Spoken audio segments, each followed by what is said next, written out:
politician don't give a reply to Mr. Peter Obi or His Excellency Peter Obi, the former governor of Anambra State, concerning the case we filed against him for defamation, for calling him a criminal and insisting that he runs a criminal organization and saying go scam people for NDC. And I say to him, say true, Peter Obi don't scam them.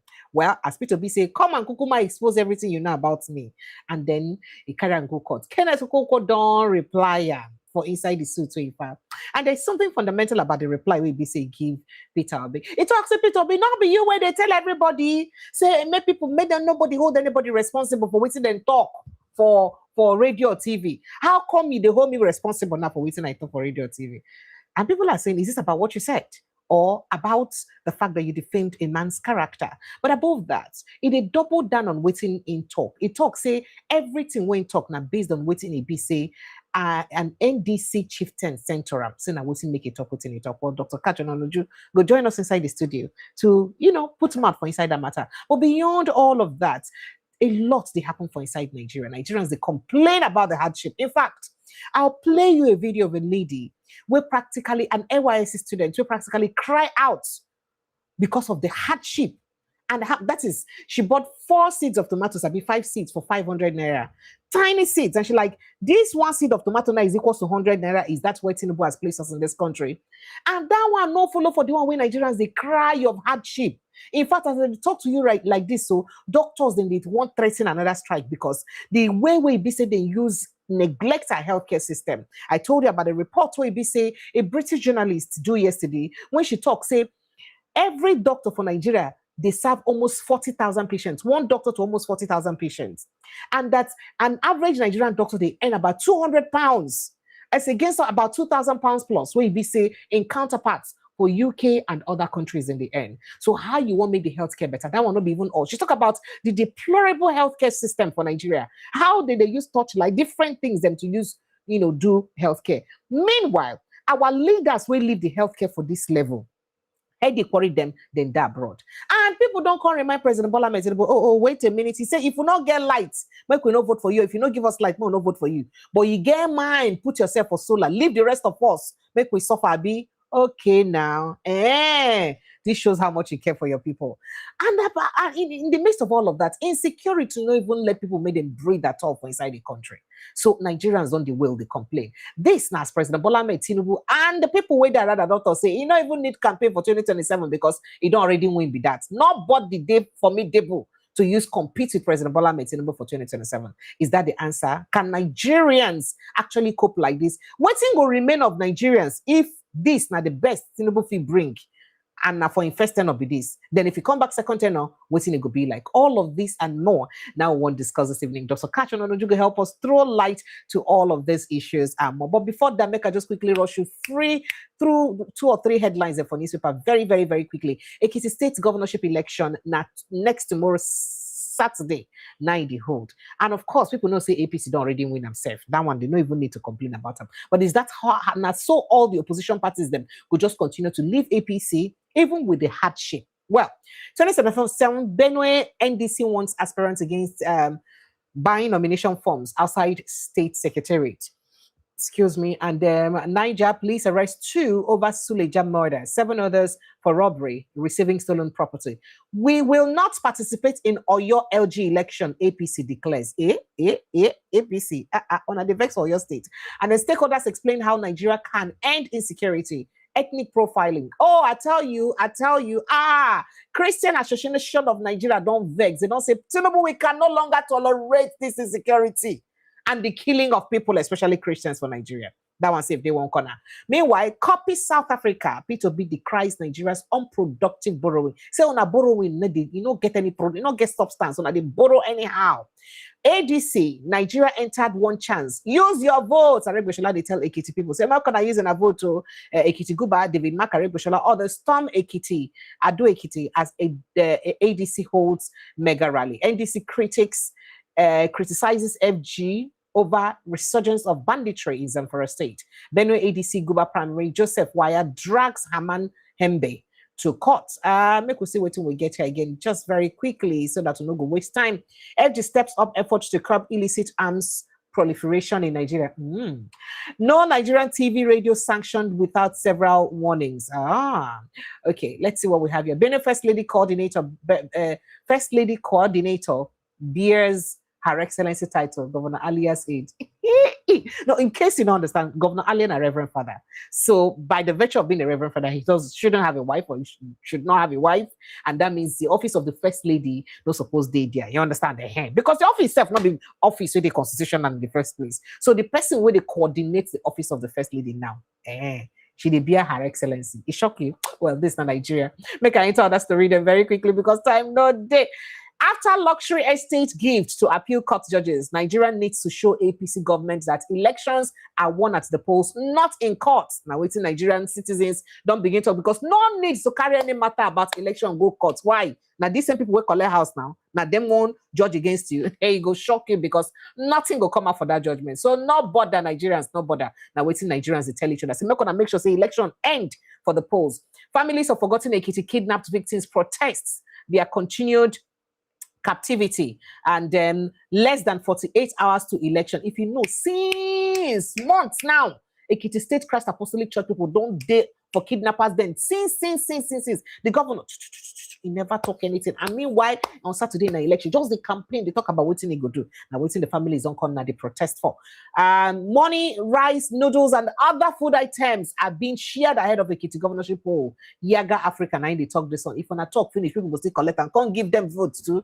How Nigerians go you stop this hunger election? That's a question where a lot of people they ask. Now, despite working in Aso Villa, my nephew spent 37 days in kidnappers' den. I gave authorities their location, but they didn't act until I paid 75 million naira ransom. Ex-presidential advisor and Dati Baba Ahmed brother Hakim Baba Ahmed, now they talk this one. Say he paid 75 million to come out in nephew for kidnappers then. Even though same being they work for Asorok. Wow, this one hard though. Nigeria, then me and you will not get Asorok connection and we will know they work for Asorok and we will not get 75 million. What will become our lot? God forbid. Now God now they protect us. Nigerian army should be ashamed for claiming it rescued Kogi abductees whose family members sold their hard-earned money to release and to pay for their ransom. On a say on a release them. Meanwhile, now their family pay for. Now they say Nigeria is shame supposed to be catching up. Under Tinubu and Buhari administration, Nigeria loses 16 top military officers to terrorists as killers remain unarrested, while apprehended suspects were freed and reintegrated into the society. Very sad. 2027, none of your votes will be stolen. We are putting strong mechanism in place to protect every single vote. Patu told me they reassure Nigerians they won't vote. So if you want vote, no worry, nobody vote go disappear. Now waiting Patu told me they talk. Only God know waiting to get up in sleeves. Yourselves, Tinubu government is not going to save you from terrorists because this government empowers the same insurgents with sophisticated arms. Security expert Ladi Thompson, now they tell Nigerians. And more of the things when you talk, he said Tinubu government don't pay Trump administration about $150 million to use calm down waiting get to do with the katakata we did for Nigeria, just so that you go to move on. Well, according to them, waiting they talk for inside a video interview with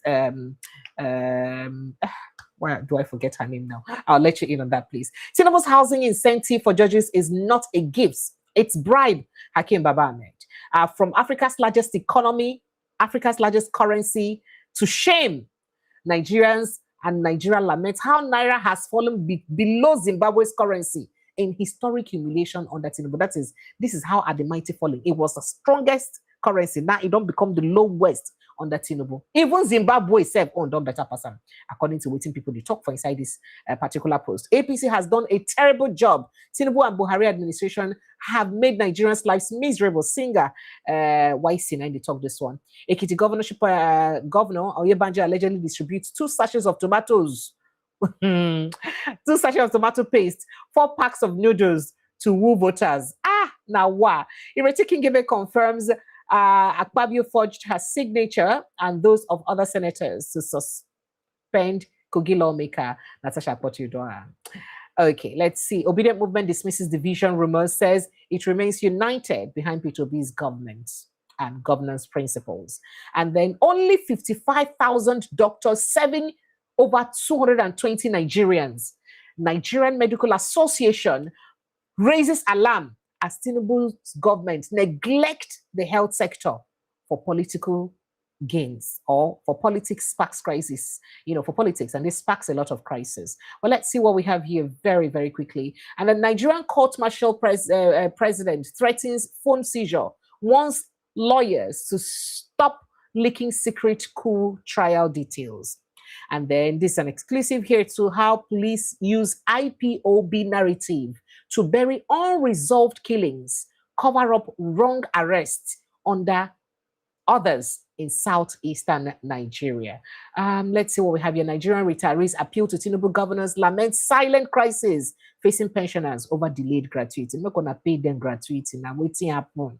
And then Nigerian Nurses Forum raises alarm over murder of award-winning student, seeks scholarship for victims' brothers. Ex-Governor Okonkwo vows to publicly hang anyone convicted of kidnapping at roundabouts.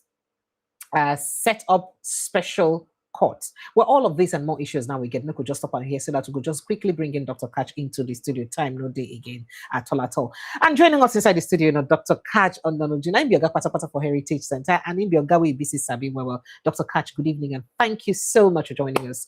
Good evening. Welcome to the show today. Good evening. I thank you for inviting me. I also thank your audience. Thank you. Thank you. Thank you so much. Though this is not in the news, but it will be a lot of disservice if I don't start with the continuation of the conversation we had last week. So after your bombshell or the interview we had with you last week, Kenneth Okonkwo has now responded to His Excellency Peter Obi's file or suit against him for defamation. And in a double down on waiting in talk, say, and people for NDC, now tell them. Waiting in BC in talk. So say everything went talk now, waiting and tell them. So you need the shame. However, people can't say emotionally blackmail Peter Obi. It is you that said that anybody that people should not be held accountable for what they say on TV. Why are you now? You should follow your word. Why are you now stopping me? Or why do you want to come and arrest me for what I said on TV? So make I take your reaction for all in response and all the drama we surround that. So for including Peter Obi's interview and his reaction to it too. Yeah, there is nothing like that. Peter Obi is asking him to come to court. As we just want to talk now, my village people decide to come and substantiate. Okay.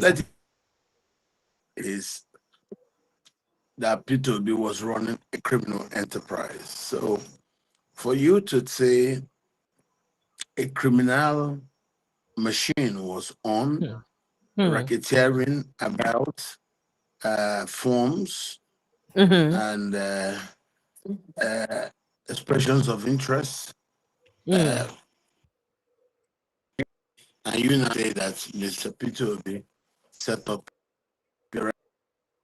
I think that it desires you come into court and come and prove the case. Peter has said that the reason why he wants him in court is you come and say this. So I don't think Kenneth should have issues in coming to the court and stating what he has stated and then validate us with facts so that the courts will see that he was talking from an informed position with facts. But if he's not able to do that, then he will have the courts to answer to. I think that's the best. Blackmail wouldn't work. We have said that there's no real reason for this crisis to sustain. When this issue occurred, I did advise, because I know we will get to this. Those who didn't listen are the people now who would have themselves to blame, as they will now be required to go and state before a court of law everything that they knew.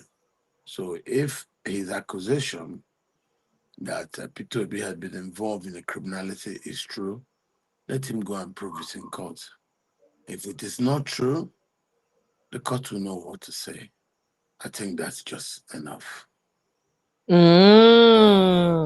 So, but you know, if you say in good conscience, Peter be for at least abide by what's in talk, when they talk, so may nobody else they held accountable for the things so he be said and talk in a public space like TV or radio, which Kenneth Okonkwo is not reminding him of. You don't think that Peter perhaps should just back down and just let bygone be bygone and just let him go?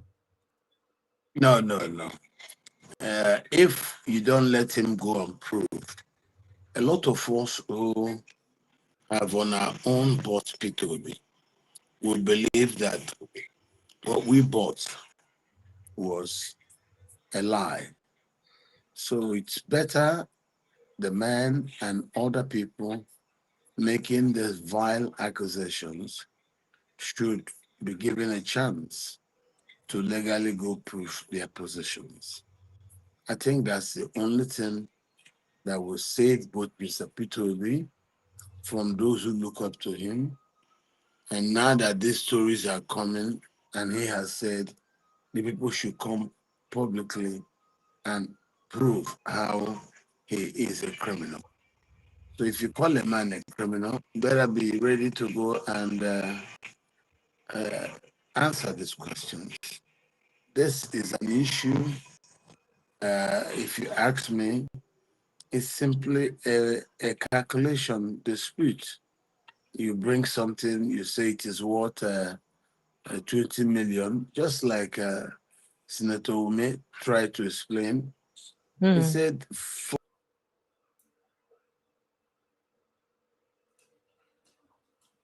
Oh dear. Not today at all. Not today. Not today with this network issue. I dey hope for a time where we'll go day here when network no go be one of the major problems or crises we will get to face. I do hope that Dr. Katch can rejoin us soon. Or okay, go ahead, sir. yes. We lost you a bit. We lost you. We lost you for a moment, about a few seconds. I'm aware. I'm okay. Okay, sir. Okay, so sir. I recount what I'm trying to say is simple. Okay. For someone like me and others who follow Peter Obi, he has to make sure that Kenneth comes to prove to the general public that Peter is actually running a criminal organization. If Kenneth knows he has relied, the honorable thing to do is to apologize, withdraw his statements, and then make some conciliatory comments, and that will be that.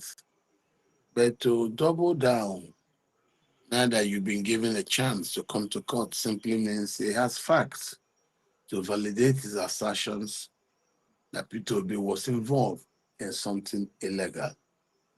So let us believe that since this issue is now sub judice, that the people given responsibilities by the suit that has been instituted, let's pray those people will be able to come forward and clear their names.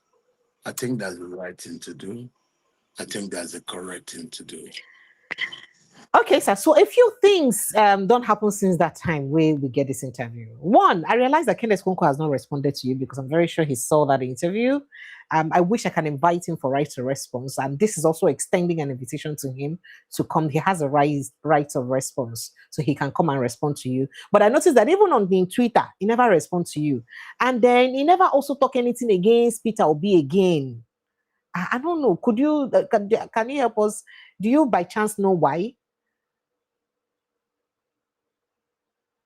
Oh, this network, you cannot be doing like that now. Oh, okay. So we do hope that the network can reconnect Dr. Katch to the studio very quickly so that we trash this up and then get involved in other conversations and open the phone lines for you to jump in. We know we started pretty late this evening and we cannot wait for you to have your say on the show, which is a tradition here for Inside the Show. Sincere apologies for this network glitch. Unfortunately, this is Nigeria and we keep having this issue time and time again. I don't know why. I don't know when things will get better. Dr. Katch, can you hear me? Oh dear, I don't know what's going on. Dr. Katch, can you hear us, please? Okay.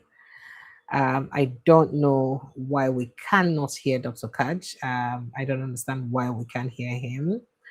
It's unfortunate that we cannot hear him. Um, Oh, this is really unfortunate. Unfortunately, I don't know what's going on here. Okay, so I guess Dr. Kash will try to rejoin us. So he is trying to rejoin us. Sincere apologies. But let me just quickly track some other headlines very quickly as we await Dr. Kash to rejoin the conversation. So trailing other headlines and other things we don't happen for Nigeria in recent time. For the news very quickly because I had to rush the headlines because we didn't have time. So, after World Bank and United Arab Emirates lender or lending, Nigerians storm IMF social media pages to warn against fresh loans to Tinubu, citing excessive borrowing with no tangible results. Nigerians, people should stop doing this now. It's embarrassing to Nigeria. Why will you guys be storming all these foreign pages to tell them not to borrow money to your country? This is unfair, but that's what people are saying. And then Nigerian Army rescue claims busted as relative says ransom was paid and two motorcycles delivered before Kogi abductees release.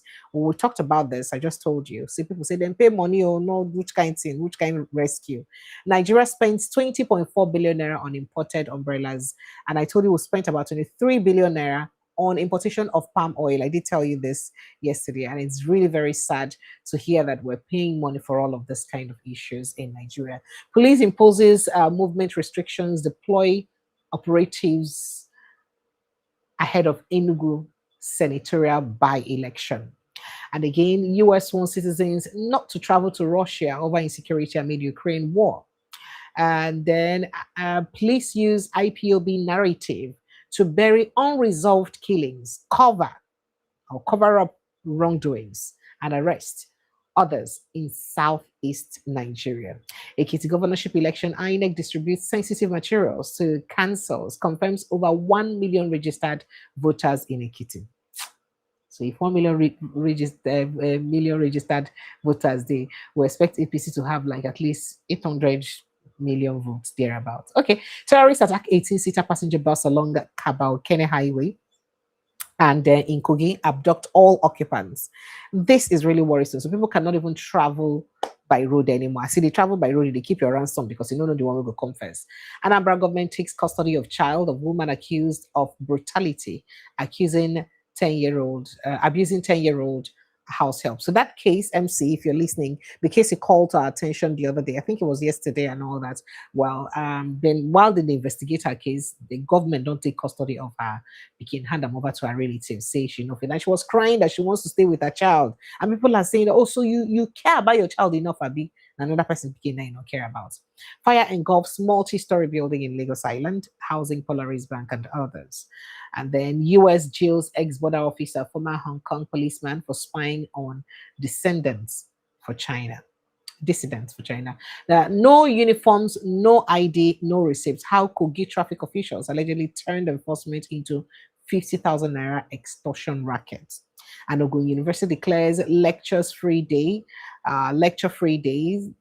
after student killed in Ago Iwoye armed robbery attack.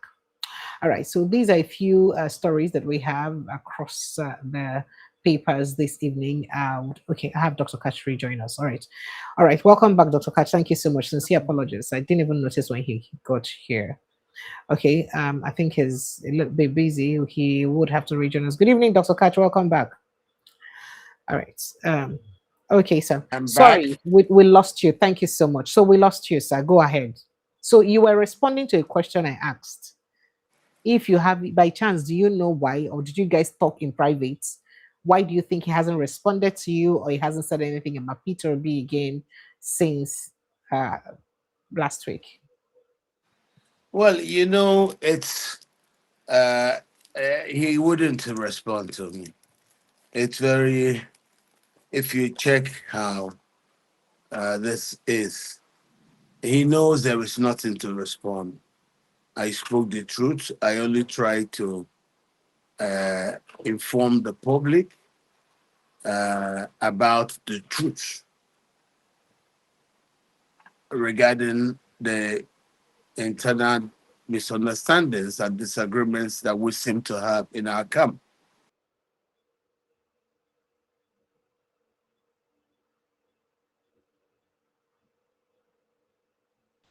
Oh dear. He joined all of us. He joined us when we gained momentum. We started initially inside the PDP. It was as a consequence of internal PDP disagreements. So we started a crisis in the PDP. And by the time we broke out and the obedient movement had become organic and people were following us, in that bandwagon euphoric moment, he joined us. And then this crisis came and people didn't understand. And that's why I thought, as the special advisor to Peter Obi on public affairs, it was my position to always bring clarifications on issues like this. So I thought it made sense I state and put it out there in the public space the truth about the implosion that we have had and the never ending anger Kenneth seems to have exhibited. So I think we will let it there. I don't expect him to reply because if he does, I will say more.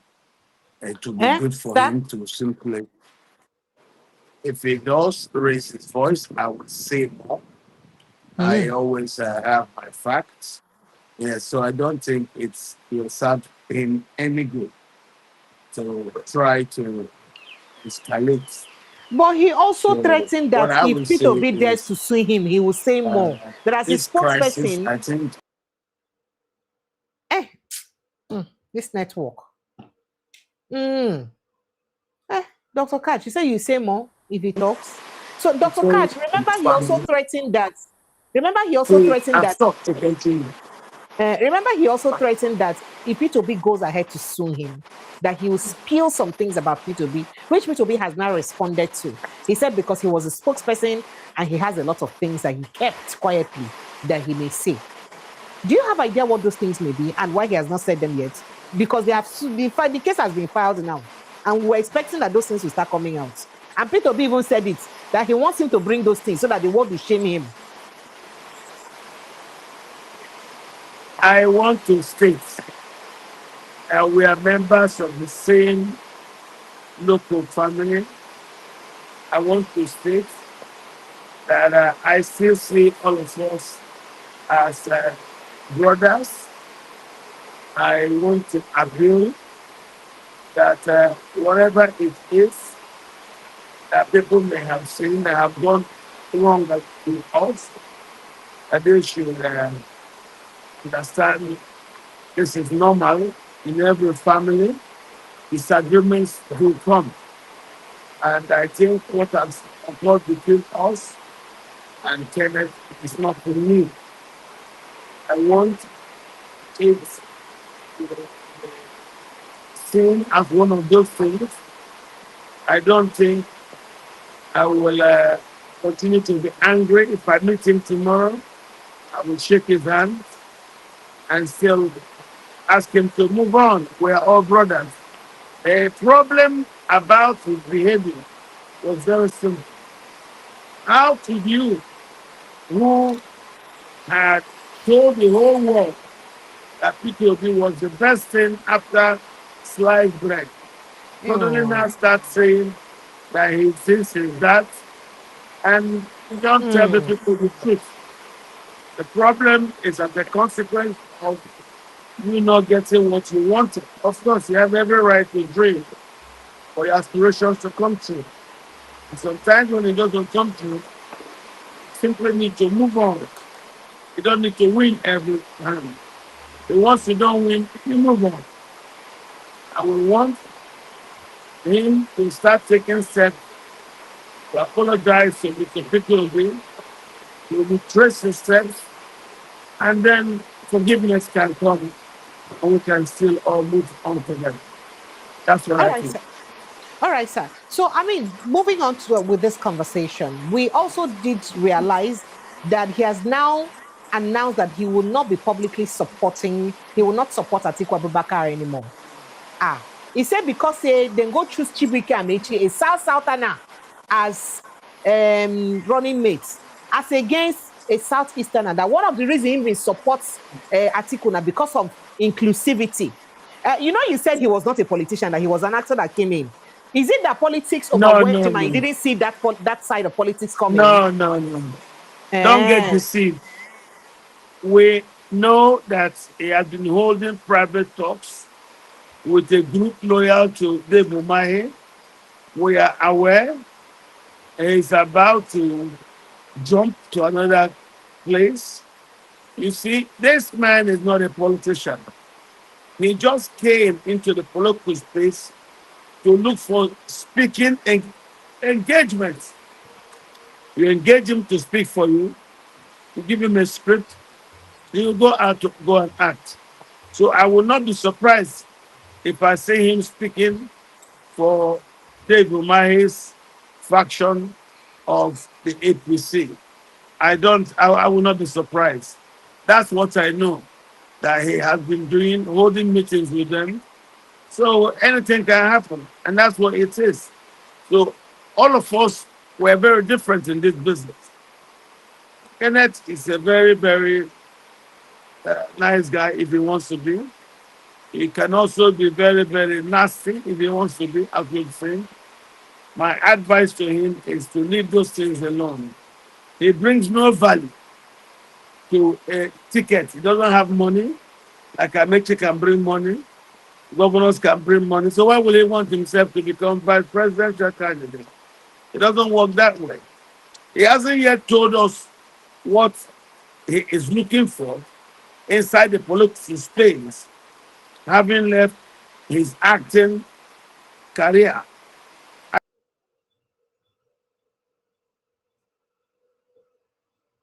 Oh, dear. Please bear with us. I can't wait for Dr. Katch to return and perhaps just give us more hint about working for Dave Umahi. From it. Oh, okay, sir. Okay, sir. How is it possible? Do you know that Dave Umahi is standing on Tinubu's mandates? Are you aware that Dave Umahi is standing on Tinubu's mandate, sir? And he said that they don't do any other thing here, but they don't do obedient, they're very disobedient, and that they're obedient to mandates. So that is to say that with the same mouth that Kenneth Okonkwo, who Okonkwo, is this talking about the mandates? Dave Umahi, he supports Tinubu 101%. So are you saying that if Kenneth Okonkwo is perhaps having a private conversation, if Kenneth Okonkwo is in a private conversation to work with Dave Umahi, that means he'll be working for Tinubu by extension? How possible is that? The same man whom he's criticized and said that he's incapable. How possible is that, sir? Nigeria is a place where you see impossible things occur. Of course, you can see it, just like the other people you've seen. Today, they will sing for the man simply because of what he will. There's no principle. That's why I tell you, a lot of these people.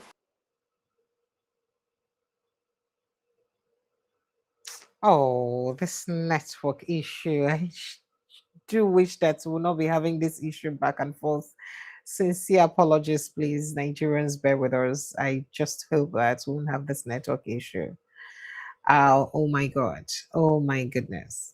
Oh my goodness. Oh, just to remind Nigerians of that same thing Dave Umahi said. As if they are also challenged. Okay, sir.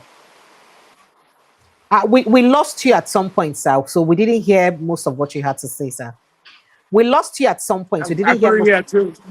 Okay. It's raining heavily. Oh, I can see. That's why there is noise at the background. But can you hear me now? Is it better? Can you hear me now? I can hear you. All right. So I'm asking that how possible is this, and what does it tell about the character or person of Kenneth Okonkwo if he goes to work for Tinubu, Dave Umahi, who stands in Tinubu's mandate, or who is standing on Tinubu's mandate? What does that speak about his person and Nigerian politics generally? What I would say is, if what you're saying is true, though, because we don't know. We are currently in a period of anomaly. You'll see a lot of very abnormal things. You'll see people without principle. It is that challenging period in Nigeria's history. People just don't do anything because of character. They just do it because of what they think they'll grab. So I am not surprised that these things are happening this way. And people are beginning to show themselves openly in the public for who they truly are. Nothing surprises me. Nothing surprises me. Okay, so that means no more working with Atiku for now, based on what's going on. And it's now Dave Umahi. You are Likely. following, you are like me, following what is going on in the public space. I don't know. I hear these things just the same way you hear them. And I start to wonder how people calculate. All of us live by different principles. Some people are there in the public space for mercantilist reasons. Some of us are there for nation building, and we're being intelligent about the things we do and say. Some other people may not have such luxury of intelligent movement and maneuvers within the politics.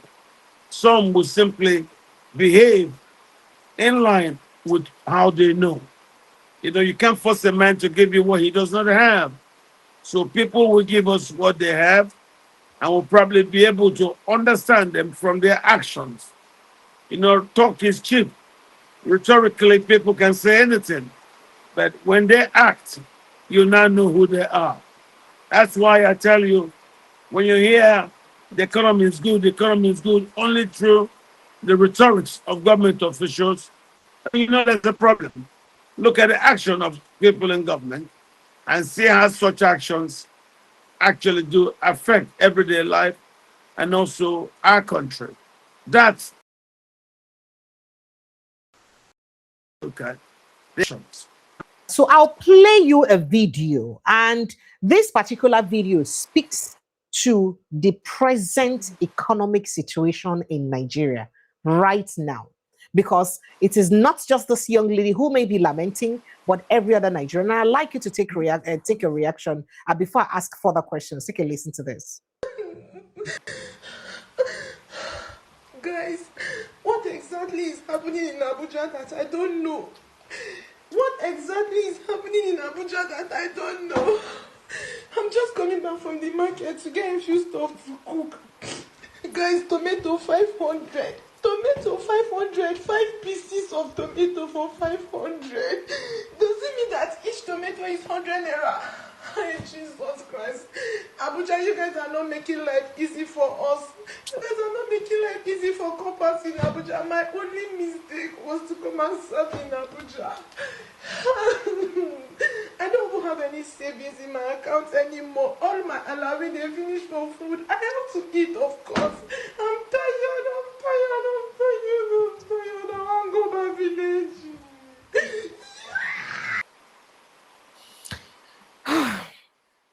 Dr. Katch, that is the reality of a lot of Nigerians. A lot of Nigerians.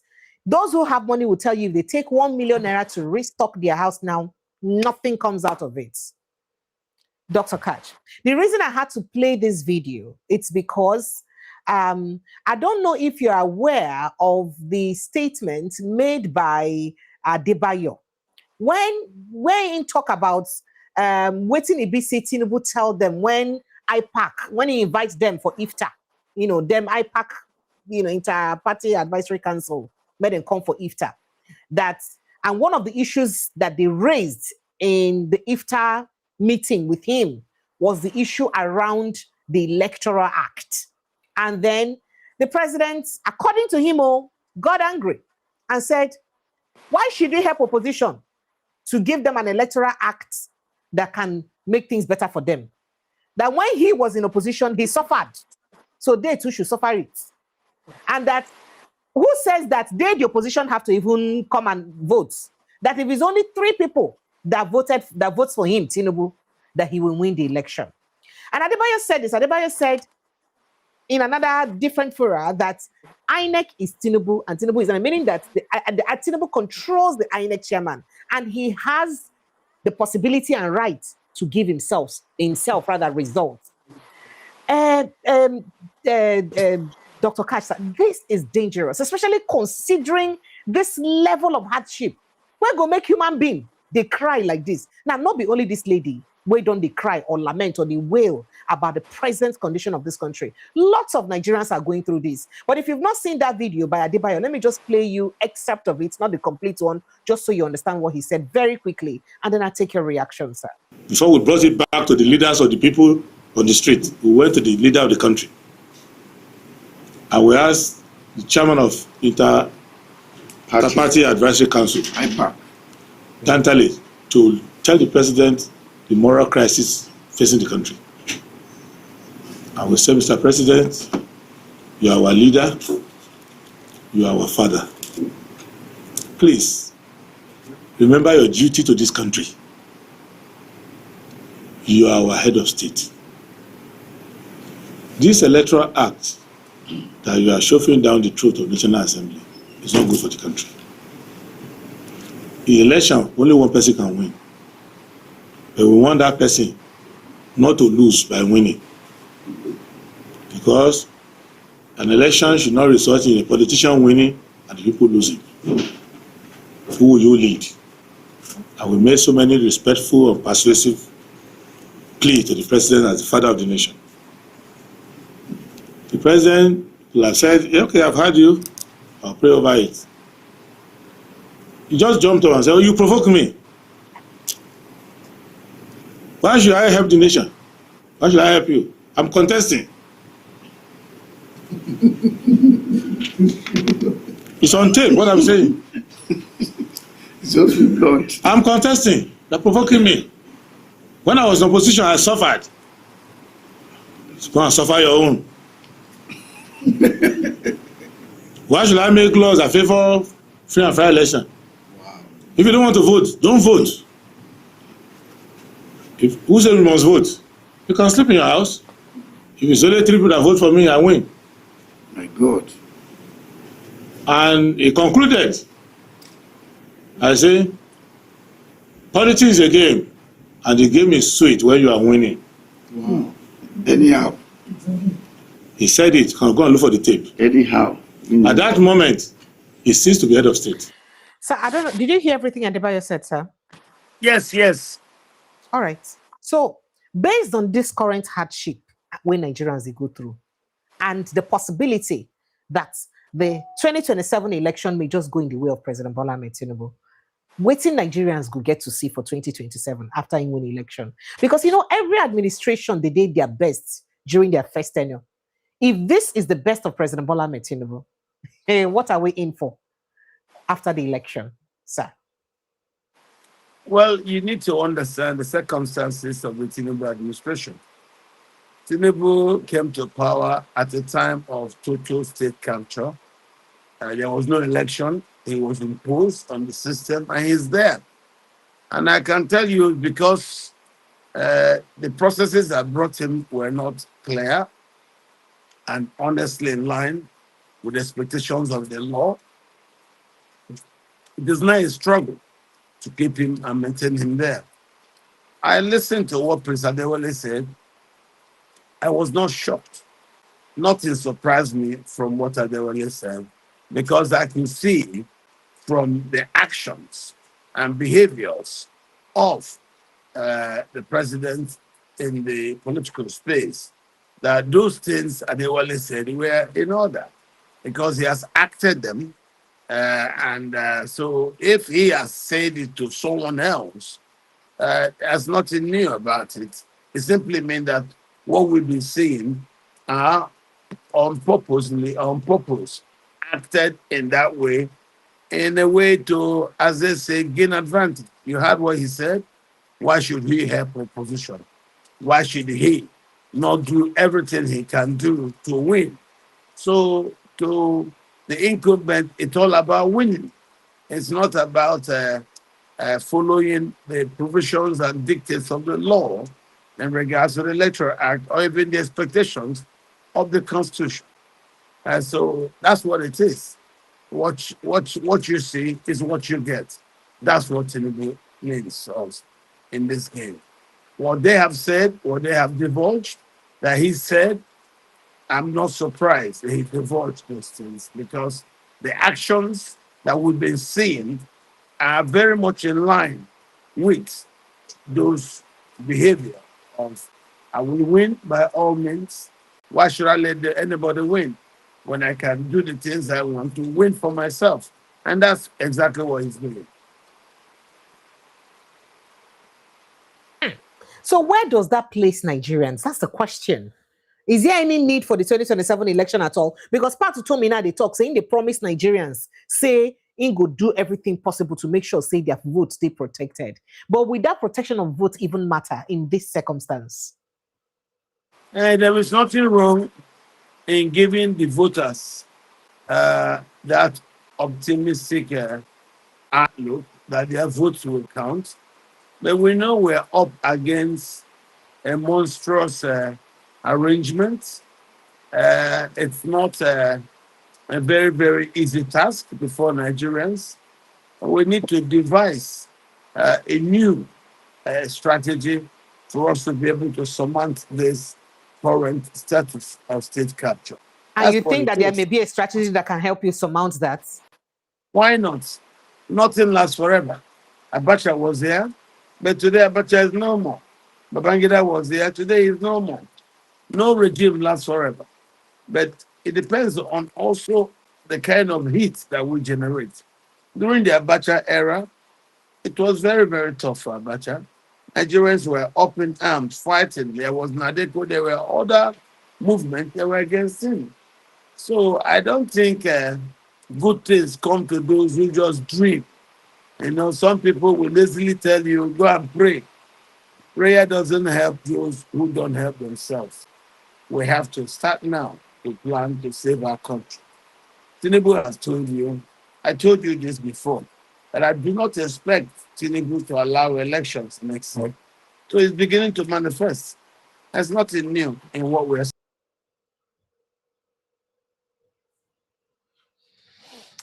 Oh dear. Sincere apologies, network again. Network at it again. Sincere apologies. I do hope that he returns to the show and rejoins us here. Sincere apologies. All right. So I'll be opening the phone line shortly so that I begin to take your thoughts and reactions on what Dr. Katch has said. And most importantly, if you have questions for Dr. Katch so that he can quickly react to those before we let him go. Less than an hour to the show. Meanwhile, this is the first time of joining us. Please kindly click on the subscription button, like and share this post if you've not done so. Whether you like us or you come here to snoop, just like and share, just like and share, so that more people go to see what we talk about here, and we will continue to push what would make sure say we seek for the accountability we our country deserve, especially at this time. So we do hope that Dr. Katch rejoins us so that we can continue to speak on things that's got to do with the growth and development of our nation. There are a few things I would have loved us to address very quickly. I told you what Christian Association of Nigeria did say in a recent media outing. They did, and people are reacting. That's why can they speak at this time? And then you also saw that interview with Reverend Laddie Thompson, where he alleged that this administration has spent over 150 million US dollars. Nothing can waiting that money go do for Nigeria, if it is true, because I want to believe that that's just pure accusation. But if that is true, 150 million US dollars so far to lobby the United States. Wow. And then you begin to wonder, why do we have to do too much to calm and soothe the nerves of the United States? If that's accusation not true, why do we need to do so much? Why Nigerian government see the need to want to do this much to calm the nerves of the United States of America? That's not the question we will be asked. Because the simplest thing what we need to do now to make sure so we do things we go please the people. For instance, take some key sectors of the economy. Do things we go make those sectors and move forward. Enemy, they cry out about the deplorable condition of health workers. They'd already talked. Did they raise alarm?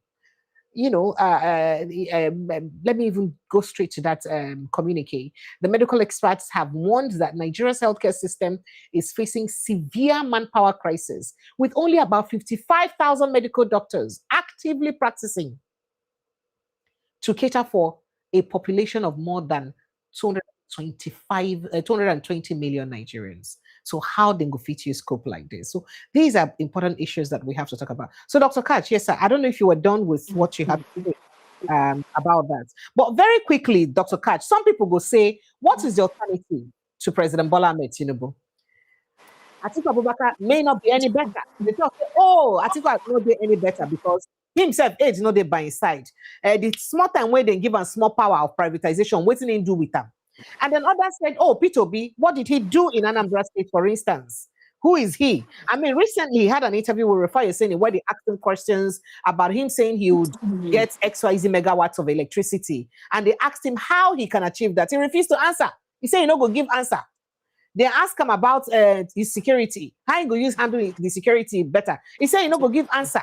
Now people can't use that. In fact, the APC, including the President Bola Ahmed Tinubu team, don't use them and accuse them. Say, see, you don't even know any better, and you want to be president of Nigeria. You're just dodging questions. You don't want to answer it. So if you say President Tinubu gets a formidable option, as in Nigerians get an option different from Tinubu, or we don't just have a choice. Tinubu is the best we can offer in this country so far. And that's why we don't have a choice. He's got to come back in 2027. The option is to allow a free and fair election. Let the electorate decide. It's not for me and you and talking heads to determine with all those conjectures you've just reeled out. It doesn't make sense. Allow for free and fair election. Let the electorate decide. We've come to an election cycle. You can't say nobody is impossible or nobody is unchangeable. No. Allow the democracy to go through its natural course. And what we ask is free and fair election. Leave the rest. Leave the rest. So it doesn't matter. Tinubu is incumbent. So was Goodluck Jonathan also an incumbent. So was Buhari also an incumbent in 2023. So let's not only hinge our hopes of winning only when we rig elections. Let's hinge our expectations on the outcomes from a free and fair election. And when that is lacking, or where that is lacking, the free and fair election, what should the people do? Well, when we get there, that's why you have leaders. Leaders have been asked, what would you do? What if they seize the electoral process again, like they did, and then tell you that's a hitch, and then start to write manual results, and then present to you until you go to court if you don't like? What do you do? These are the questions society needs to ask itself. If there are a set of rulers who do not want to respect what the people vote, what do people do? It's left with the people. That's why some of the people these days, if we ask questions, they will tell you, I will not tell you what I will do.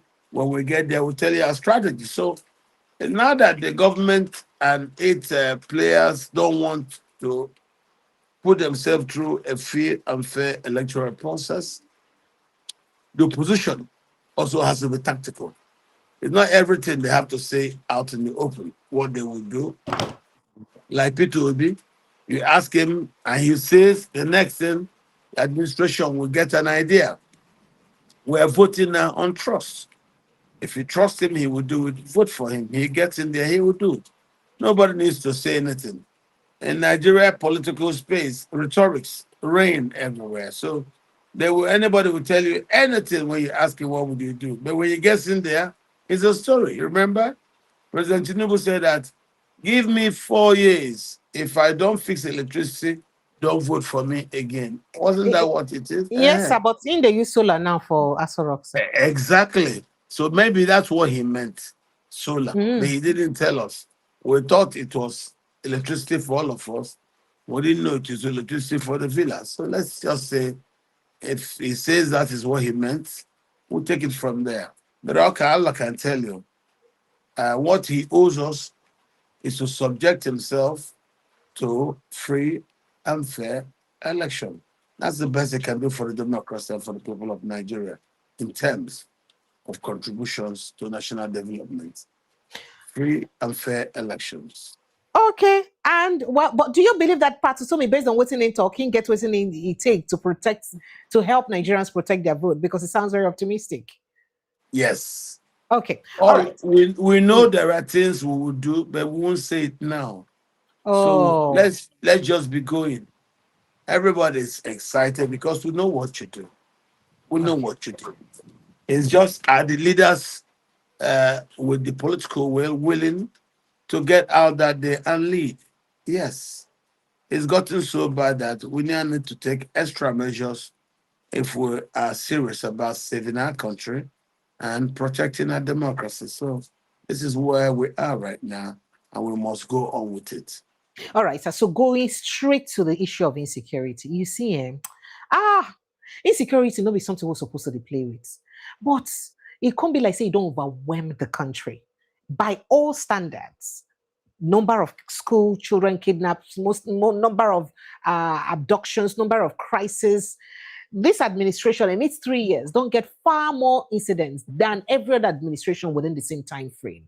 Meaning, say insecurity don't they worse under this administration. Now, President Bola Ahmed Tinubu and in team members, they blame them on bad belly people. In opponents them when one use them undo them. Say now them now they do. And a lot of people they wonder say if your opponents want to destroy the country and killing people because of power, why not also do away with those opponents? Why do you think it's become difficult for President Bola Ahmed Tinubu to fish the people involved in this, since he don't know, say your opponents? President Tinubu is incompetent, Ew. outrightly incompetent. You see, Hey.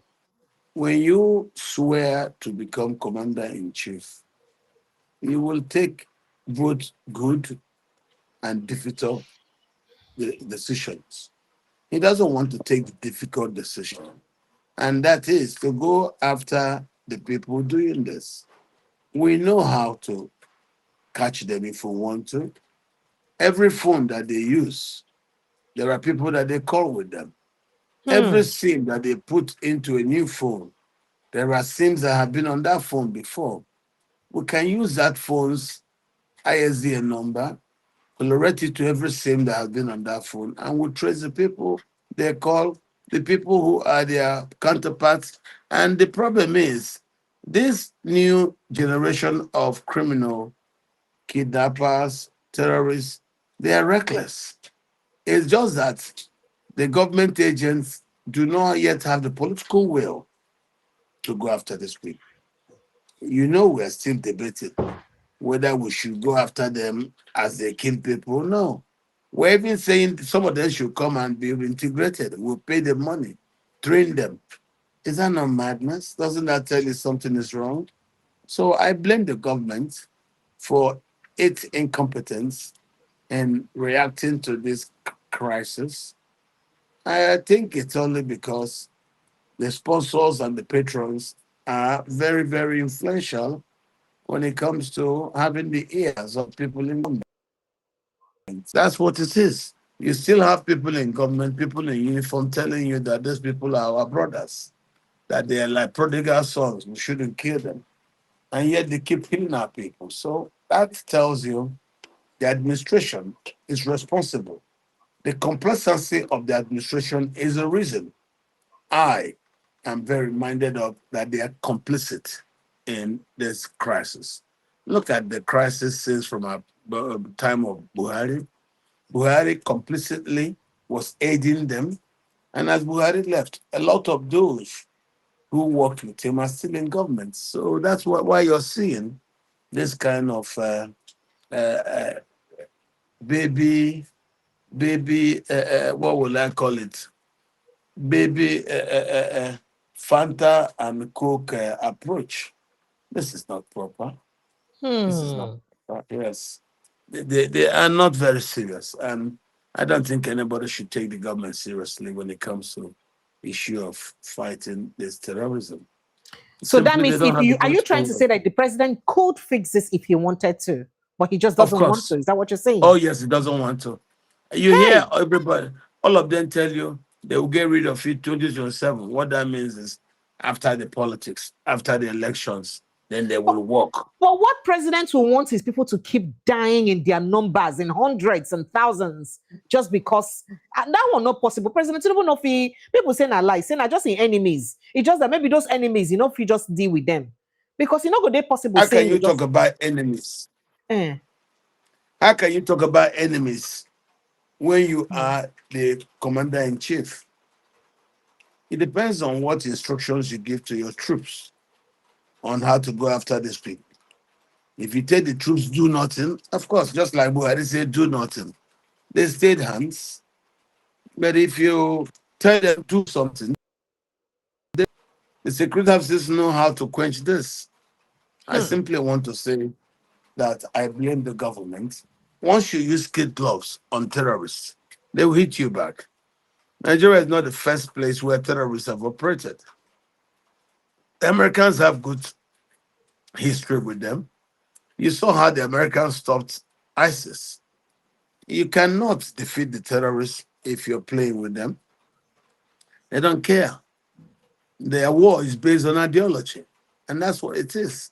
So that's an ideology to conquer Nigeria and Islamize it. And that's what's driving this. So using kid gloves on them will not work. And thinking that one a religious leader who's telling you should be gentle with his boys, as Gumi says that these are their boys. Some other people call them freedom fighters. These are all people who are complicit. Once you see them hailing these people, praising them, and asking you not to touch them, calling their own freedom fighters, they are complicit. And if you don't do anything, you're complicit. And that's why I say government's complacency simply makes the case for its complicity. So whatever it is that the government says is their reason for being complacent, it just doesn't catch it. Once you fail to do your duty, which primarily is the security of lives and property, you have failed. No matter the reasons you give, you're simply incompetent at doing the job you're expected to do. That's what is going on in Nigeria today, and there are Okay. no two ways about it. All right. Let me quickly play you something that Christian Association of Nigeria can said recently. Please take a listen, sir. Your Excellency, as we sit in this meeting, it is important to bring to your notice that church leaders are really disturbed by the alarming rate of violence in our country in the way we never had it in the history of our nation. We want to use this opportunity to call on the government of the Federal Republic of Nigeria to intensify efforts to stop the killings and abductions so prevalent in our country today. Last Sunday, we observed a Black Sunday to not only show solidarity with the victims of violence in Nigeria, but to call on the government to do something very urgently to stop this violence. Of course, we know that government is doing something, but we are encouraging you to do something more and very quickly. Even as we know that we have a lot of people who are still in captivity, including children and infants and women who are quite vulnerable. And our hearts go to them. We pray for them every day. We pray that the efforts of government to release these people in captivity shall be rewarded very soon, so that very soon these people will reunite with their family members and their various congregations. CAN is a responsible organization in Nigeria. We will continue to engage government responsibly. We will continue to speak the truth. We will continue to leave our doors open for dialogue. And we only appeal to government that you'll be more closer and closer to the religious communities and to CAN. If there are things that are happening, please let us know so that we will all understand and see and look for ways to give support. All right, sir. So a lot of people are complaining that's one of the reasons we make the governments never day on their toe to handle the issue of insecurity now, because they bit clumsy in pushing the governments or holding them accountable. But now they are speaking up. Do you think that would make any difference, sir? No. CAN is a body of clergymen who can be, primed into compromising themselves. It is because of CAN kept mute during the Buhari days, the killings continue. You can see the behavior of someone like Mr. Debayo of Redeem and Kumuyi. Those are members of CAN. What if there are more people like that there? And that's the reason why CAN has not been very vocal. So there are reasons when organizations become mute, there are reasons why they are mute. So I don't think we should look up to CAN. No. CAN are just a bunch of clergymen that will be compromised. Let us as citizens speak directly to this crisis and demand from the government urgent actions to save lives and properties, as should be done normally in a normal, civil and organized society. I don't think we need any religious body for the government to stand up to do the right thing it should do. CAN does not need to be primed. It does not need to talk for government to do what it should do. That's what I think. All right, thank you so much. Phone lines are now open. Please do well to click on the link on the page poster to bring you to the studio. If you have any question whatsoever, whatever opinion you have to express, please do it here. I may not have time to read comments, so please, if you have anything that is so important in the comment section you want to bring forward here, if you get a copy or you bring a come here, look what address them physically here. Are the best place to put them up with this. Welcome to White Danjuma. Thank you so much for joining us. And MC, good evening and welcome. Thank you so much for joining us. I know, let me let you shoot, T.Y. Danjuma. Go ahead, please. I know you have questions for Dr. Katch.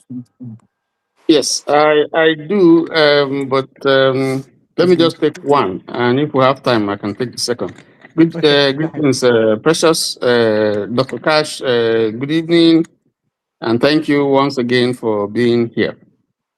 Greetings, viewers. Dr. Katch, my question is on a recent television station that was launched by the federal government. That was yesterday. And it is called Free TV. It's supposed to be like Go TV and DSTV.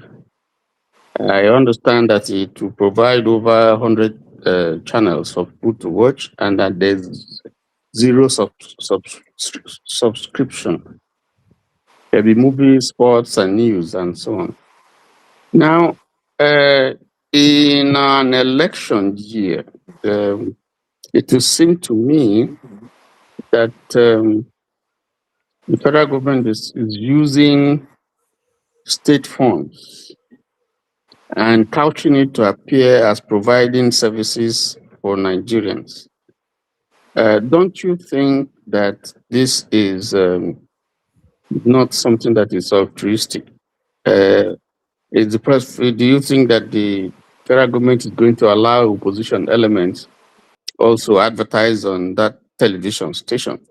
Especially because they are not using party funds, it's the federal government money, and therefore, if they really mean to, every party will have the privilege of advertising. What's your view?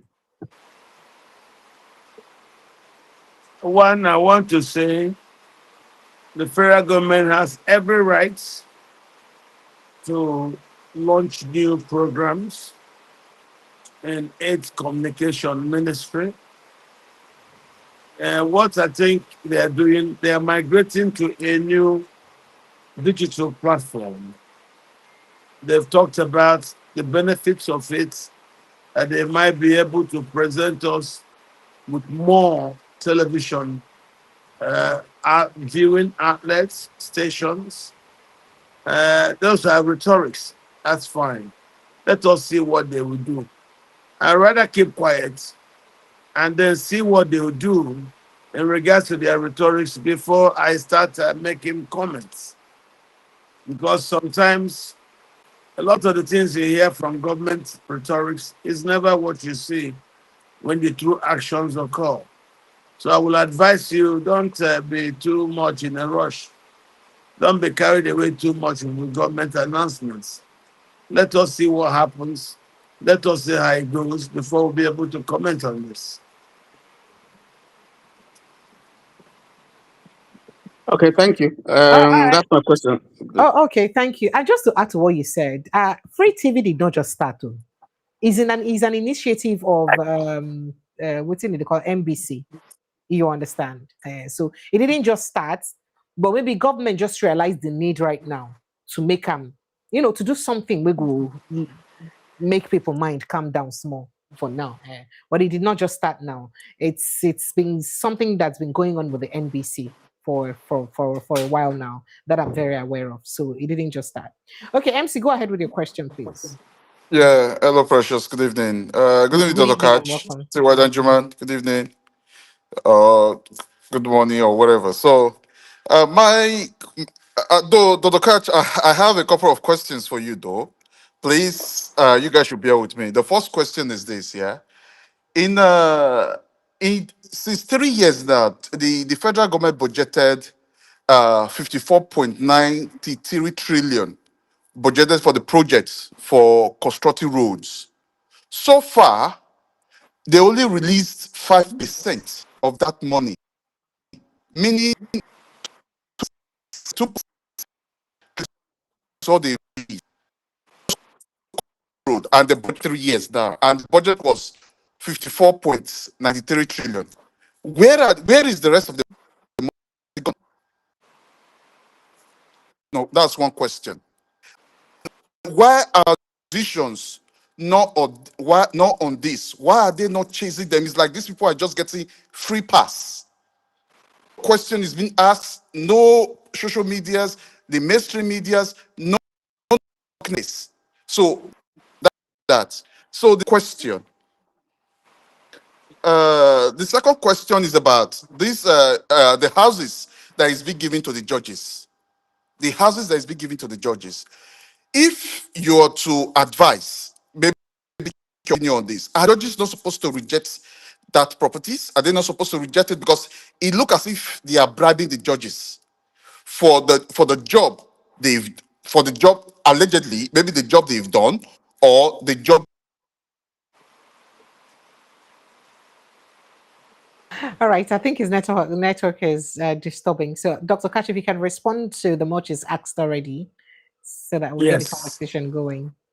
What I would say is that it is the abuse of power because it is the Ministry of Justice that should independently cater to provision of accommodation for its staff. That's why we have separation of powers. Absolutely, I was going to say that. What is the essence And of the separation but of power? now you're seeing that the executive are abusing that separation of powers by outrightly refusing to allow the judiciary to be independent and autonomous in its financial matters. What would you do? The system is still transiting. The system is not proper. So these people who have now driving the processes under state capture are doing everything they want to. They don't even care. There's no shame about Hmm. people seeing you doing a wrong thing. This is wrong, but it's happening. What can we do? And what I tell you is that's the reason why we're fighting. Those of us who are fighting, plus those who outside who are also trying to help us, should continue to double their efforts. The fight to save our country is not just by only those who are back in Nigeria. Nigerians internationally should also understand that these things are very serious. Buhari took the country to a place where I think it will be very difficult to return back to normalcy. It is not normal where we are right now, and the way the country is currently hijacked is not normal, and I condemn it. But we'll continue to fight until things get better, and that's where we are. So for me, you're simply describing some of the happenings in Nigeria during this period of state capture. During the period of state capture, anything happened. A lot of bad things happened. So what you're seeing are some of the bad things that occurred in Nigeria during this period of state capture. And that's why we are fighting, asking everybody to come and put their hands together so that we can get there. Don't think about opposition. Opposition are only now becoming identified. Before, they never existed because of, as I said earlier, the implosion in the opposition brought about by the refusal of members of the opposition from the north to agree to zoning. After the fight over zoning produced Buhari, he ruled for 8 years. Some members of the political establishment from the north, led by Atiku Abubakar, refused to allow zoning or the presidency to the south after it had been in the north with Buhari for 8 years. That is the reason for the implosion that damaged and undermined the opposition. And the opposition have not yet gotten out of it. They are only now beginning to take position, but even then, they're not together.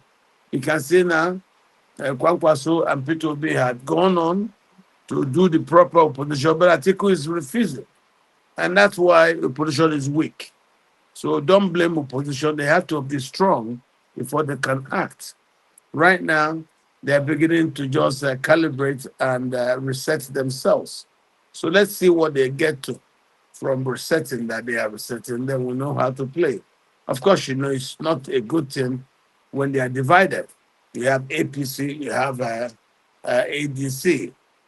Then, of course, that tells you when you're divided in a war, the enemy that you're supposed to put down gets strengthened. You know, and that's what I think is happening in this issue. That's what it is. Okay, sir. So I'm sorry I may have to take it to another angle of this position, this conversation, because I think it's time we addressed this issue properly, the way it ought to be addressed. Do you think that it's entirely President Bola Ahmed Tinubu's fault that he perhaps is doing what he has to do now for the different arms of government, for instance, the judiciary, and of course, you know, say the welfare of legislative too, legislature too. Now, them they take care of them somehow and all that. Or do you think it was actually all of these things, now lacunas we be say day for inside our constitution? Because a lot of people they feel say if the constitution they properly addressed, some of these things no good they happen, and there'll be penalty if an executive is overreaching and they do things like this. So do you think it is a problem of our constitution? Because why are Nigerians not complaining about the way things are right now in the country? Why should appeal court judges, high court judges why should the judiciary not be independent on their own, including their welfare, their everything taken care of by themselves? Why should the executive in any way interfere? Because almost people the way they abroad don't talk. Say for where the country where they're from they come, this kind of thing no fit happen. In good conscience, those people for either reject this gift or resign. Reason I'm stating this, if you will give me just a few minutes, make I play you an old video of a particular legislator when they complain. Say not be because of say the legislators they're not fit do work. Now because of the lapses where it be say our constitution already presents. Now they stop them from doing the work. What do you do? Take a listen to him. I dare to tell this nation today that this is the problem. This constitution can never give us progress. This constitution can never give us peace. This constitution can never give us unity. And unfortunately, most of us in this National Assembly, we don't have the spine to face what we need to give this republic to have peace and progress. What do I mean? This constitution has 68 items. 68 on the exclusive list. This constitution has only 12 on the concurrent list. And those 12 are written so nebulously, so fraudulently, that you know that the intention is to even undermine those concurrent lists.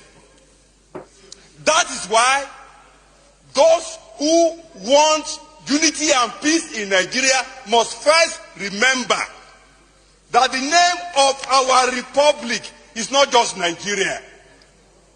The formal name of this republic is Federal Republic of Nigeria. Unfortunately, we don't run a federalist system in Nigeria. Otherwise, what is so unique about all those things that are in the exclusive list? We used to have a parliamentary system.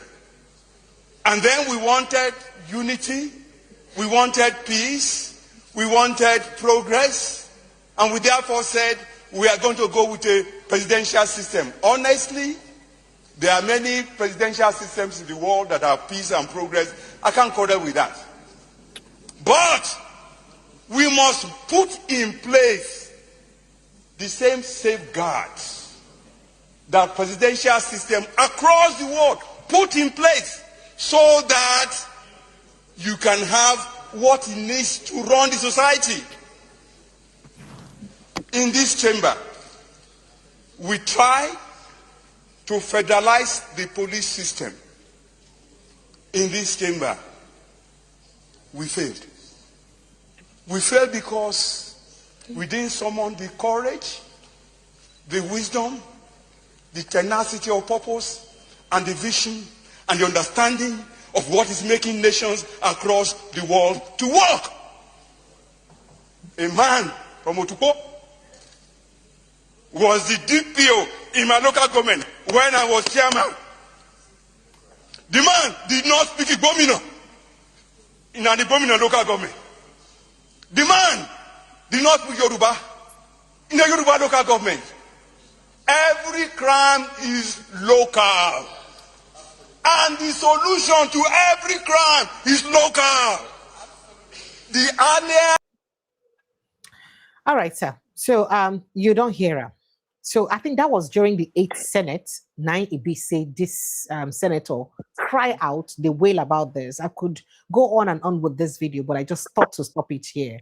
So do we cut the executive some slack, understanding that no matter who takes responsibility or who's in charge of the executive arm of government, who could they see this problem, who would they see? Because you don't dare people even Jonathan talk and say if he use up to 50% of his power, so then go think say he be dictator. So do you not think that it is the constitution that has designed or been designed in a way that makes it appear that every president that comes, that takes charge is worse than the person he took over from? You don't think I'm saying that like that? No. It's not. The papers are there. We now know the enormous powers of the president in line with the manual we're talking about. It's not we don't have a constitution. We only politely adopted that military manual as a transitory document, but we also now need to translate that document into a real constitution. We've not been able to do this because of the very, very bad way the transition was agreed to. So we wanted to get rid of the soldiers and quickly we just took a military decree. Now we've seen it's not working. It's not working. But the decree also, uh, organized representations, wrote numbers, and how people will come from what region. So it's like what was purposely written to give certain people advantage in representative numbers. Those numbers are now being used to undermine any talk of reviewing of this constitution. It's very wrong. It is sad where we are right now. And this is the problem with Nigeria.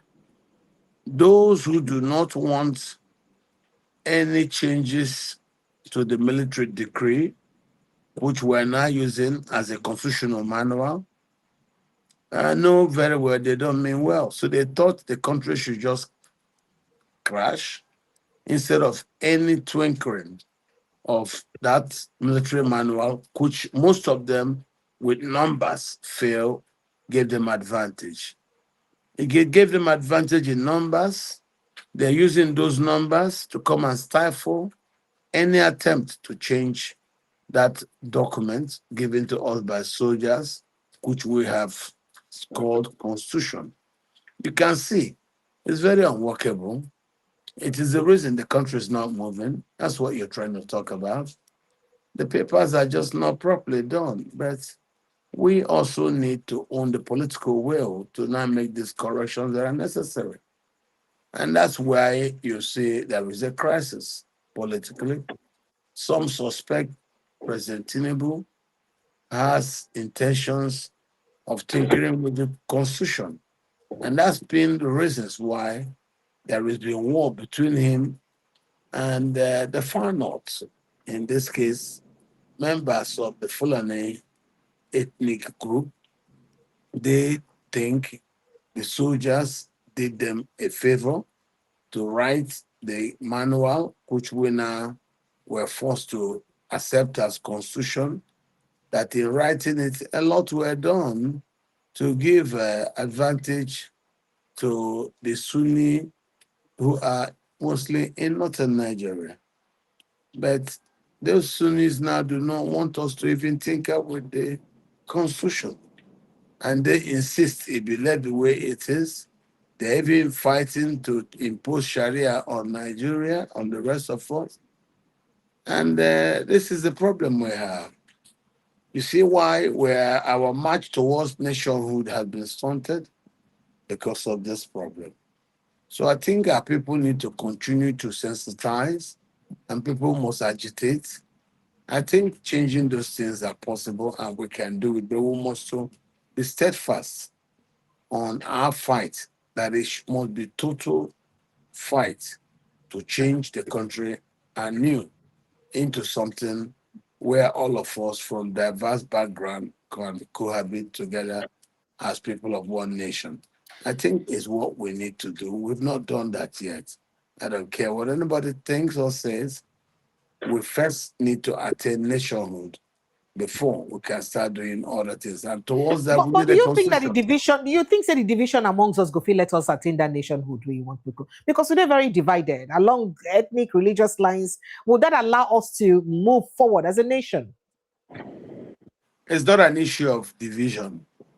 We have fraudulent people who are trying to defend the scam perpetrated by the soldiers who wrote that in that way simply because they thought they needed to give advantage to their people or where they came from. And that has been the problem we've had. The numbers formed by those fraudulent insertions and the distribution of those numbers has actually helped to make it very difficult for us to move forward at a very fast pace. But it is doable.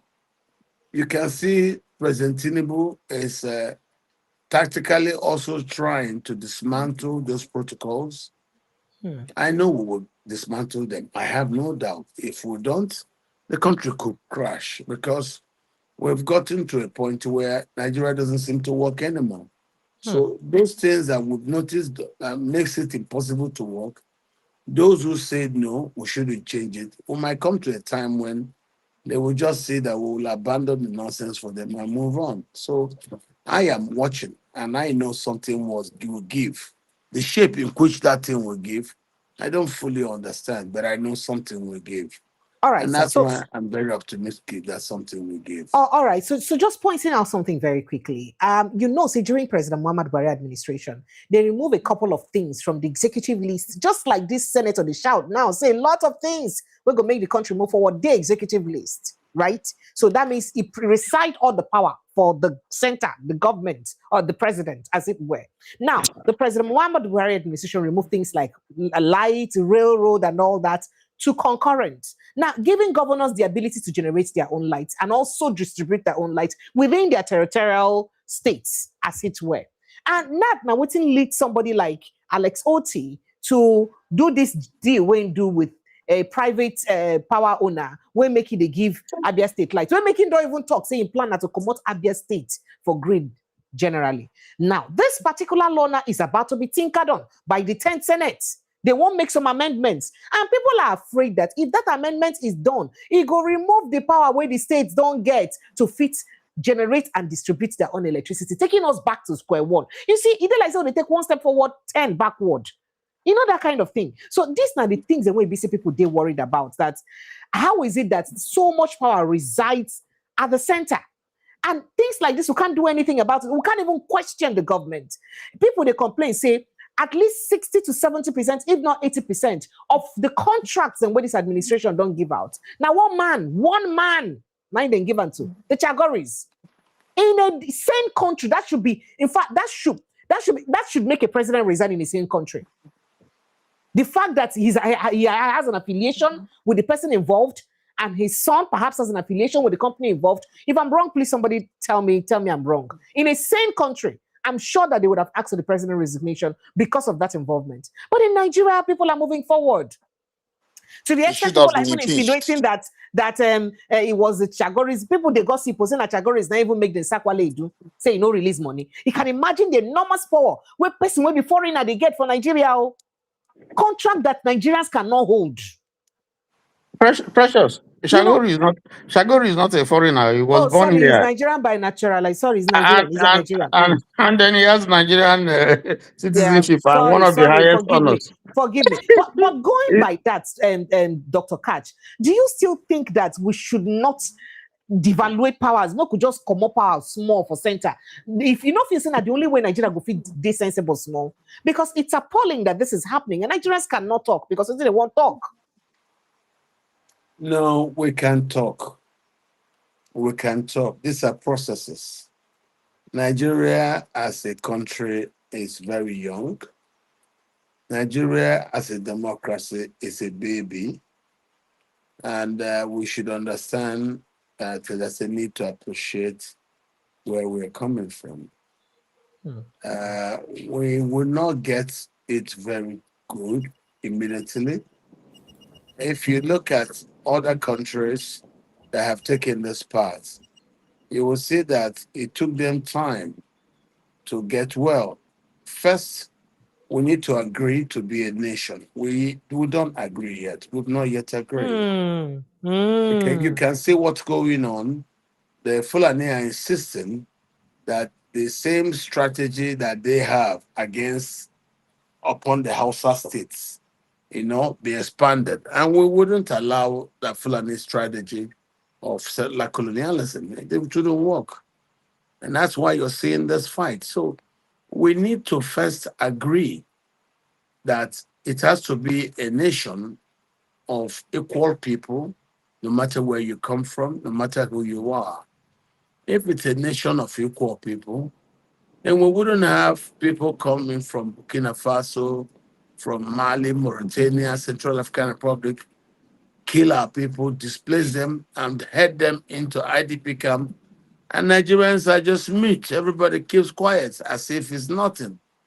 It is now that the Americans are talking and we're suddenly even going into denial. Don't forget, if you do not share any view with a man about an idea, it's difficult for two of you to sit down and to try to fix it. So for you to even fix the current killings in Nigeria, the government has to agree that there are killings.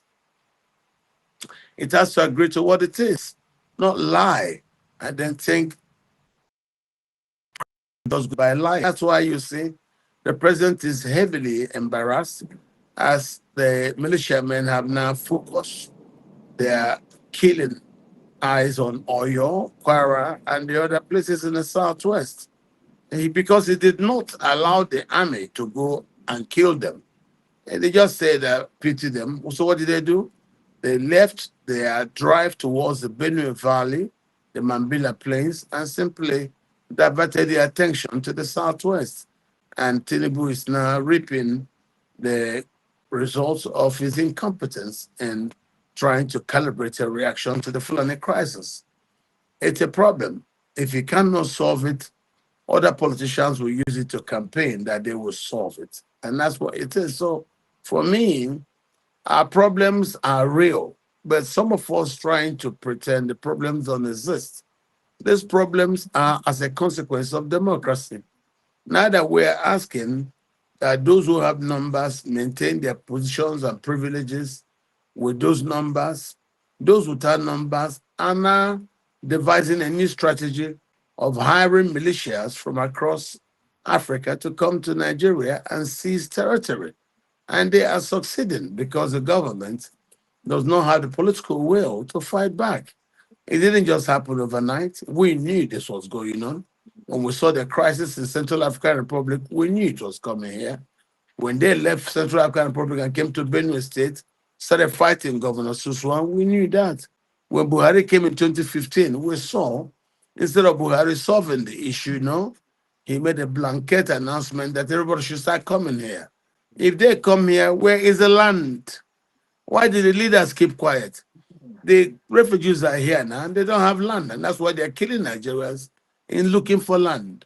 They even displaced Nigerians in Plateau, Benue, Katsina, Zamfara, Sokoto, Taraba, and we cannot do anything. We cannot even return the displaced persons back to their ancestral lands. We've not been able to do that.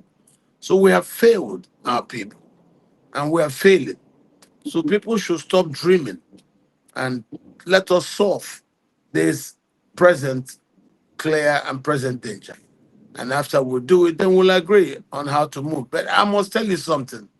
This crisis, the violence, will probably shape our country. I don't think those who are audaciously sponsoring and mentoring the terrorists will slow down. I don't think so. I think this violence will make or mar the country. Because other countries where you have this violence are actually calibrating a reaction to it. Ours, our government is in denial. So if the government is in denial, how are we going to resolve it?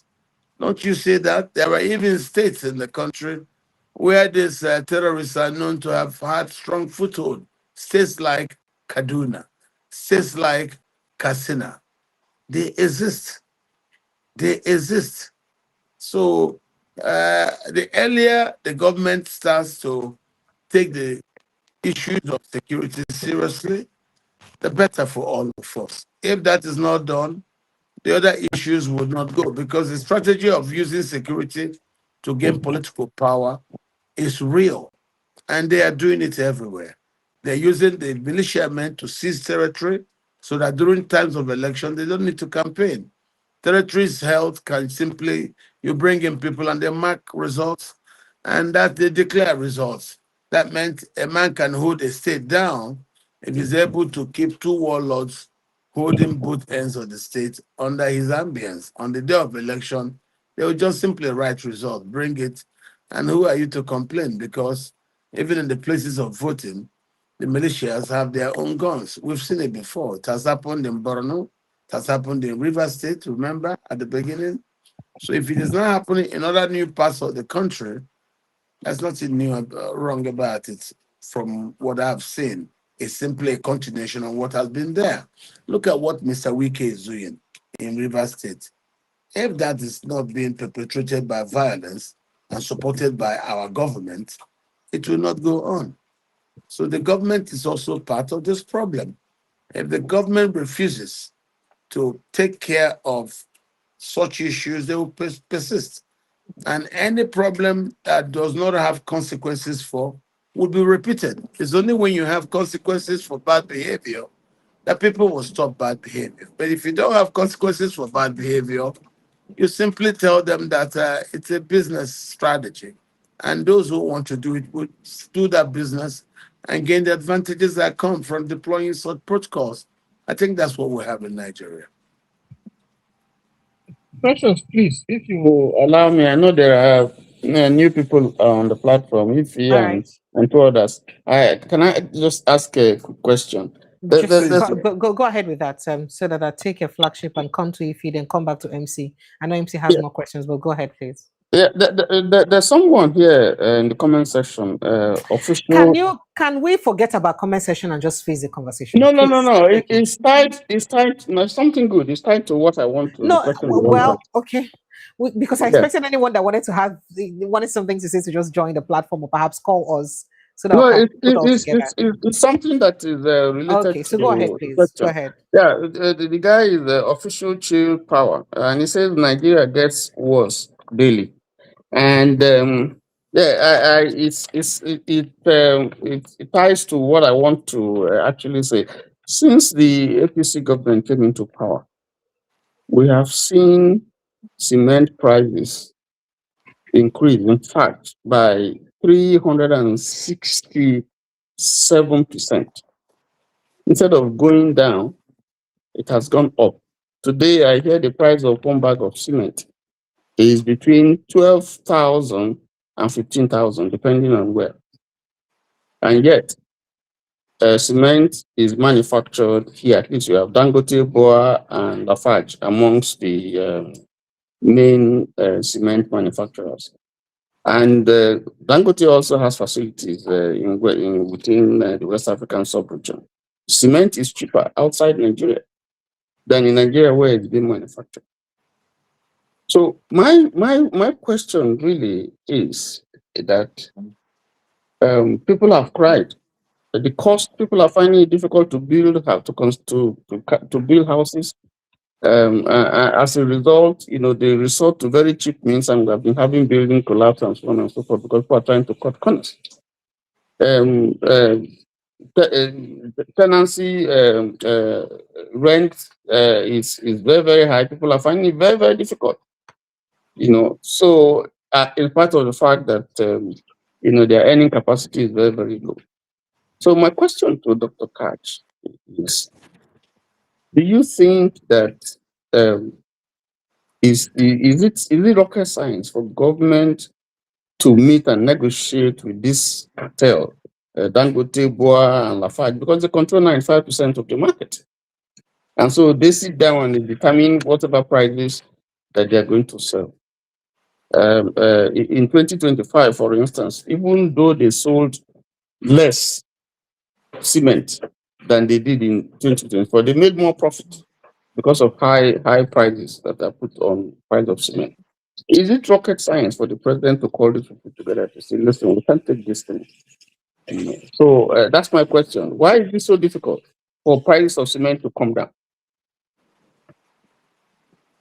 The price of cement is high because of government's high taxations. Dangote was telling people recently that the Nigerian government takes so much money off one bag of cement. If Nigerian government takes up to 6 naira off one bag of cement, 6,000, then what is the complaint? If the government takes up to 50% of the cost of this cement, and then Dangote tells you for him to be able to make money, he simply has to play the government's game. And we'll have to probably interrogate if what Dangote says is true, and then we'll take it from there. A lot of these things is like the petroleum market too. The amount of government levies that are charged in the final price of a liter of petrol in Nigeria is also very, very high. So Sometimes to look at these people, look to the government. The government knows what to do. And the government feels very, very uncomfortable about Dangote's practices or the business practices of any of its internal entrepreneurs. It knows what to do. So if you're telling me the government is incompetent, then I will hear you. I don't think we should go blame it on the cement manufacturers. No, I'm aware that the government's exercise tax on the cement manufacturing is very atrocious. So let us interrogate the claims by the manufacturers about the atrocious taxation on every bag of cement by the Nigerian government, and then we'll probably take it from there instead of simply putting all the blames on the manufacturers. All right. Thank you so much for responding to that question. Somebody here says, Dr. Katch, if Peter Obi wins and makes positive changes, how do we maintain continuity after just a 4-year term without things reverting? CJ, would you ask that question? One thing I will want to say is processes are what change societies. Processes and systems. Our process is not well. Our system is steeped in corruption. And everybody who comes to work seems to want to come and steal their own turn. The reason why we are following Peter Obi is probably because of character. We've looked at him, a man with no corruption dents on him, and we simply pray that such a man with such character can please come work for us. Because if you look at our history, you will see that rhetorics are much, much cheaper within the Nigerian political space than through commendable actions. The rhetorics are big, commendable action very, very low. So we now see the man who, through his past, we want him to come and work for us. That's all. If it's forget all the stories. Nobody can deceive us. We know who is who amongst the politicians. I know what to expect from every one of them. So rhetorics are not the issue. Let us follow those that we know through their behavior. That's what I can say. And don't forget, it's not just the behavior of the leaders, but it's also our systems and our processes. So if the system is bad, of course, anybody you put in there will just play along with the system. And Nigerian system, we must be honest, is bad. Our processes are very corrupt. There's nothing good about it. You know, the other day, Oshomole was talking to the NNPC man, and he said, "How can you talk about my workplace with no respect?" And the man says, "Stop making noise. Your workplace is known for corruption." You know, when we see a spade, call it a spade, that maybe we can start from there to tell ourselves some truth and try to fix our things. But you see a man who tells you that you should respect him because he goes to church 8 times a day or goes to a mosque 5 times a day, and so you should trust him. It's not true. Most of those people that do those things are the most corrupt of any citizens in any society. And look at here, we pray so much, make so much noise about church, and what happened? We have a most corrupt society. So how are you going to get away from that? You know, the Fulani man tells you he's your brother. In the evening, you hear his people are killing your people in Barkin Ladi or even in Bungudu. How would you feel good about that? You know, a man who tells you we're friends, we're brothers, but at night, his people are coming to your place to say Allah Akbar and killing people. And when you complain, he said, no, those are just bad eggs. They don't represent us. But they never stand up to criticize those people. And when you want to say catch them, say no, they are brothers. They are freedom fighters, as Gumi will say. They are this and they are that. Don't touch them. They are prodigal children. The country doesn't know where it's going to. Our country is lost. So, sir, are you saying that Peter Obi is the only person right now among the frontline candidates without corruption case or that is not dented with corruption? We No, still get a no, lot of no, people no, for Nigeria. no. We get I'm answer. not saying so. Uh-huh. Peter Obi is a human being, but he's better than what we've seen. Ew. Ew. All right, sir. He So is very quickly human, but before, he's better oh, than what we've seen. all right, very quickly before I go to the flagship, somebody raised a question here, and he said, "Dear Precious, please." He said it vexed for me that Tinubu influenced courts to grant Fulani indigenship in Just North, but he will not grant Igbo's indigenship in Lagos State. Why is he not making headlines? He said I should ask Dr. Katch. That's not. I think that thing you saw that was judged on about just not. There's nothing wrong. They proven leadership. It's only a matter of time. The lawyers who help those people in Just Not will also start helping some people in Sulere, Apapa, or even in Jesha. So that those who were born there, who have grown there, who every time trek from there to Trinity and come back, or if they to Ojo Elegba that they go to and come back, that if the records show that they were born there and they have lived there, school there, and they are still doing business there, they should be seen as Lagosians. And that's what it is. Most of us who come from different states. So if Tinubu himself, who could come from Iragbiji, Shun State, can stay in Lagos, and after a while he's a Lagosian. And then the same thing will happen to another Nigerian from Kwara State, Lai Mohammed, who came from Kwara to Lagos, and he says he's a Lagosian. To the extent his son is at the House of Assembly.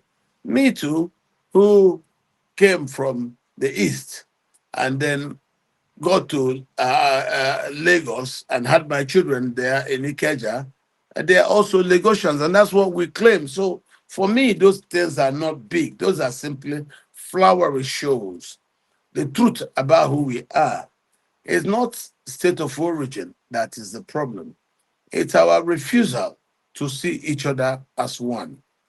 It's our following the dirty leaders who divide us through religion and tribe. And that's what you have to look at.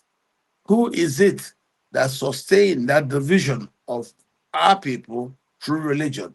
Who is it that was promoting his religion more than the other people's religion, and suddenly it became a tug of war for promoting religion over citizenship, promoting a tribe over citizenship, and now we all have issues. So I think at the end of the day, if you will seize my oil from my place or my gas, and then when you want to develop, don't want to share me into development protocols, and but you'll be very happy to take my oil, help to take the gas from my village to develop your own village, and then tomorrow when I said I'm an indigene, you said no, I'm not. So tell me, what makes Tinubu a Lagosian that does not make my children Lagosians? It doesn't. That's not true. They say it's a Yoruba soil, sir. It's a Yoruba No, land. it's not. That is not true. That is not true. It's Eh. Nigerian. So yes, it is Nigeria. The petroleum that is sold, that is used to develop Lagos, is not Yoruba petroleum. It is Nigerian petroleum. And the gas and the petrol came from my state and other states. So why would you use my thing to develop and then you say I don't belong? Even when you give contract, you exclude me. It's totally nonsense, you know?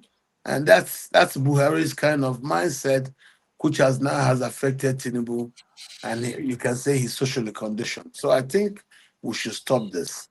And the country has failed simply because of lack of proper leadership.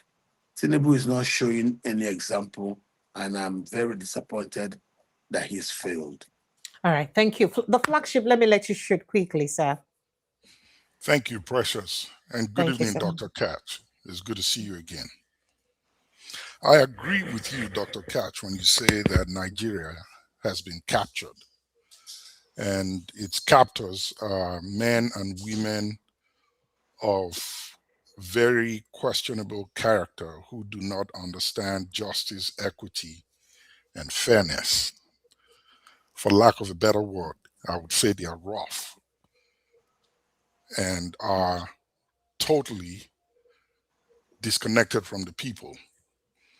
The leader of the pack, I would use that word, of these politicians, told us clearly, if we go by Adebayo's statement, if it's true, and I'm waiting for those videos, but if we go by what he said, that the president, Tinubu, said that he was provoked, and all that he said are clear statements of a man who really is not going to go anywhere and doesn't want to go anywhere, no matter what you do.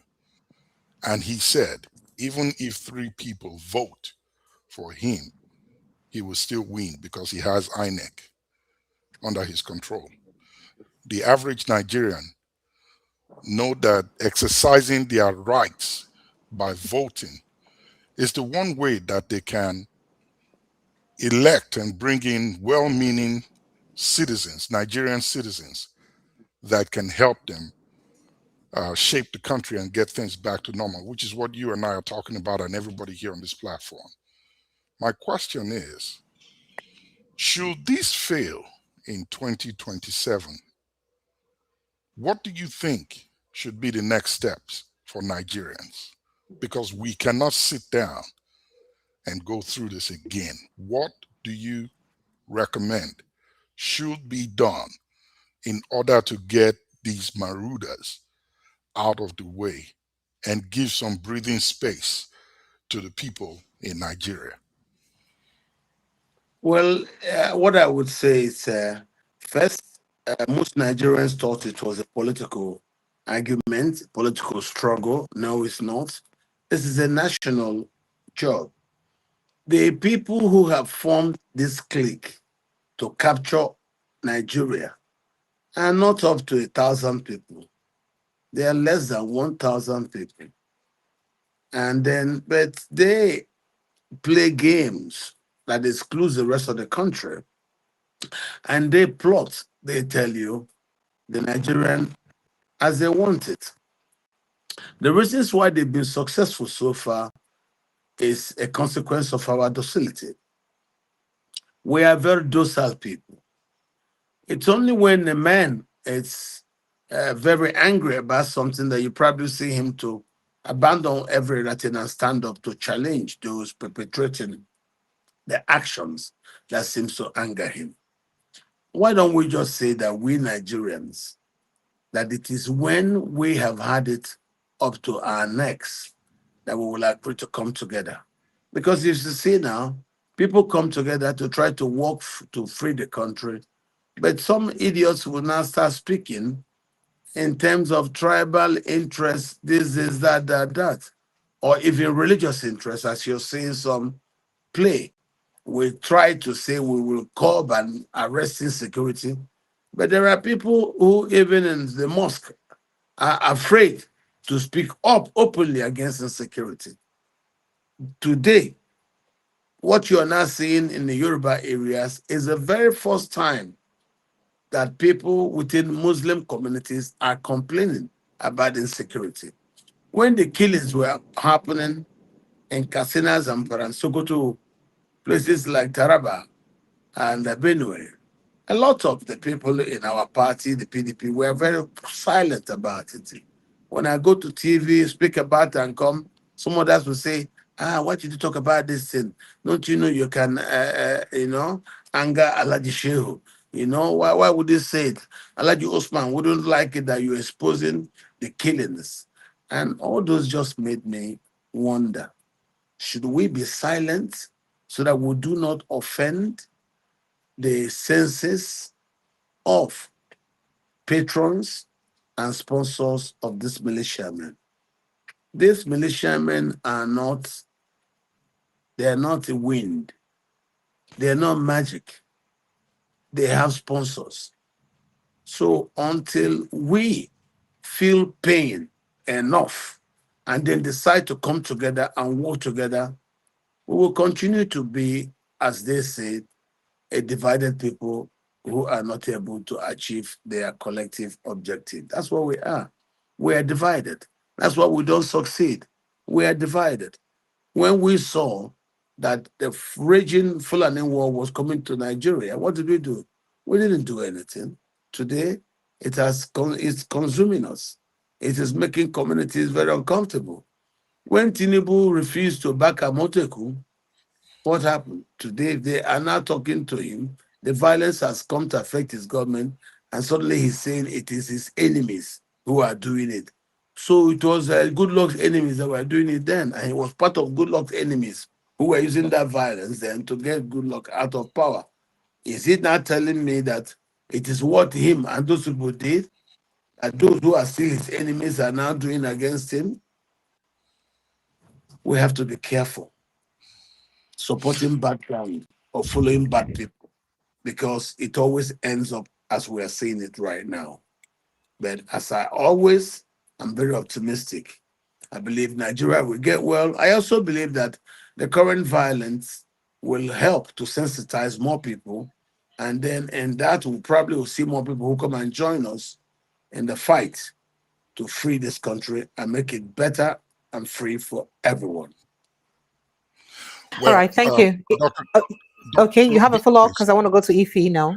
Yes, I have a follow-up, but Dr. Katch. So he told us, Tinubu himself told us that he's a stubborn politician and he does not let go easily.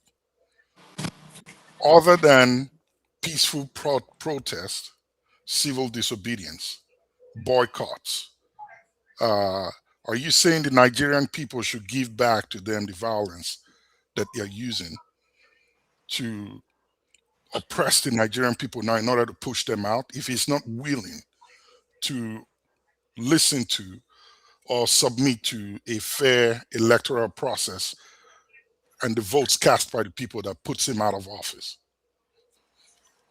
My question to you is there an option?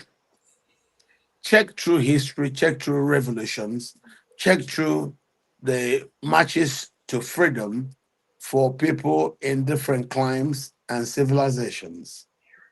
It's always been that your ability to counter the violence of those who use violence to perpetuate themselves in authorities over you. If they use violence to perpetuate themselves, and by law, they shouldn't use violence because the sovereign is the people, and you've become a rep of the people by the fact that them, the sovereign, vote for you. That's what makes you who you are. But if you are in power as a consequence of your violence, then there's nothing wrong with people also using violence to counter you, to put you down, to neutralize you, and to bring about a better society for all. If it gets to a point where violence becomes our only option for us to save our country, I don't think that would be too much for us to from. That wouldn't be too much to wish for. Thank you, Dr. Katch. I'll wait for my turn again. All right, Ify, so go ahead, please. Go ahead, please, Ify. Good evening, Precious. Hi, everybody. Good evening. Dr. Thank you. Katch, Welcome. good evening. And I've listened to you, and I am just so overwhelmed. I am overwhelmed because if you're looking at our country, Nigeria, it doesn't even seem like we have a president. You know, Nigeria doesn't look like we have somebody in power. Overwhelmed is an understatement for me to talk about Nigeria. But let me ask you something. You said that in order for Nigeria to work, first of all, we have to come agree to be a nation. And unfortunately, we are not even supposed to be a nation at the beginning. And I don't see the possibility of us, just my mind, I'm just saying my own. I don't see the possibility of us being a nation with the way everything is going in Nigeria. We are very, very, very, very, very far. A country that cannot even conduct a free and fair election, that is the least thing that you can give to the citizens of that country. If it cannot happen, we don't have no business being together. I listened to a little bit of Adewale, what he said about Tinubu. Of course, I mean, I don't know why we should be surprised. Precious, on this show a few weeks ago, I said Tinubu is going to win the election, not by merit, but he's going to rig his way. Most of us believe that, the last election that he did not even win it. He wasn't in power then. Now he is in power. And I think I remember saying, can you tell me a country in the world where things happening in Nigeria is happening in that country and that country still exists? It's just like they've shut everybody up. Nobody can talk. When I was coming back, I was listening to you and I said to myself, then what is the essence of the election? They might as well call off the election. If Tinubu regains power, of course, not if, he's going to regain power because there is no way out. He said, I mean, if 3 people, he's still going to be the president. So what are we even talking about? We're supposed to be talking about the Electoral Act before it was even passed. All the kineko that was added there. Mike Iginla, exposed everything some of us didn't even know about. And we didn't do anything, we said anything. And now everybody's hoping on that day, all of you, we're gonna come out and march. Are you kidding me? Of course, we know what's gonna happen. Tinubu is gonna roll the armor tank on the streets of Nigeria and give command. If anybody do anything, just shoot. The only thing that will take Tinubu out of power is natural cause. I don't even think, before I said with the intervention of the foreign powers. At this point, I don't even know. I don't think foreign powers can even do anything because I believe that Tinubu is working with them or Tinubu is working for them. How can you say that you come in a country that another country has our tax information, was handed over to France? Our health record was handed over to this country. I mean, how can you justify that? Can somebody make it make sense? Because I'm trying to understand it, yet I cannot understand it. And that's why things that has never happened in Nigeria before, since our independence, is happening now. Everybody's mentally exhausted. How can you say that in a country that primary school pupils were kidnapped, and up to today we haven't heard from the president make a speech? And students are afraid to go to school. From what I understood, most of the public schools case, they don't go to school anymore. How can you justify that? How can you justify what Ababio is doing? How can you justify what Wike is doing? In a country of over 200 and something million people, and nobody's saying anything. And that's why no matter what anybody says, unfortunately, you cannot convince me that we can be a nation. I used to hope, I used to believe, I would say, okay, let's give it a trial. I have a lot of Yoruba friends. My best friends here, they're Yoruba. I've said it over and over again. Because what they have done for me since I came to this country, I mean, we don't even see ourselves at a tribe cannot even come in between us. I've said it over and over again. But the way the country is going, even when I talk with them, you can see they are so frustrated too. Everybody's feeling the pain.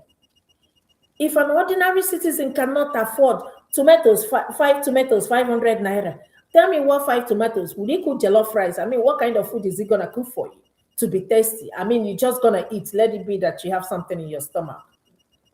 How do we get to this point? And nobody's saying anything. We have the National Assembly. They're not even doing anything. They're not saying anything. Everybody's talking about 2027 election. Is it not when people are alive, they will vote? What kind of country is this?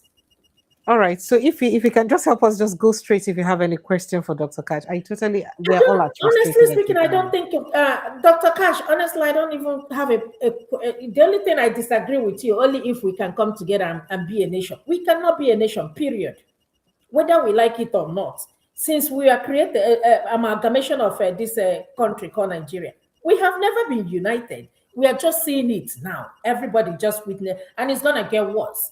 This insecurity we are talking about, until we start seeing people being slaughtered on the streets of Lagos and all the major cities, that's when it will become a reality.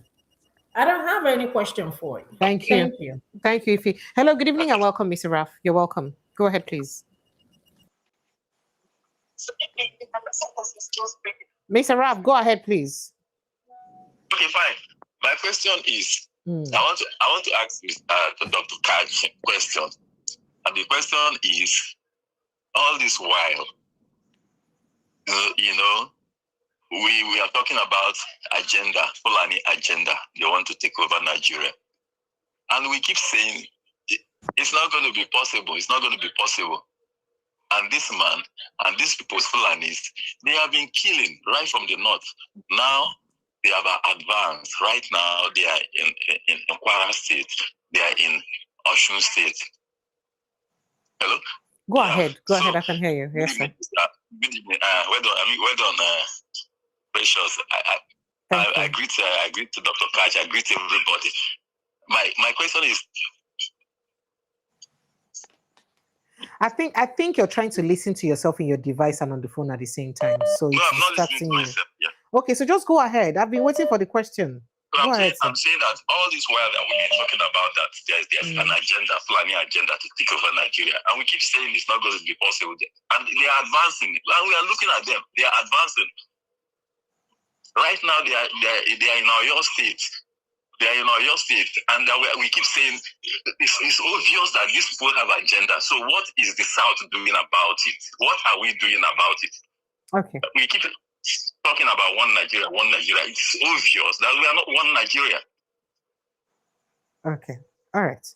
Dr. Katch, would you mind to respond to that, or let me take the second question so you react? I want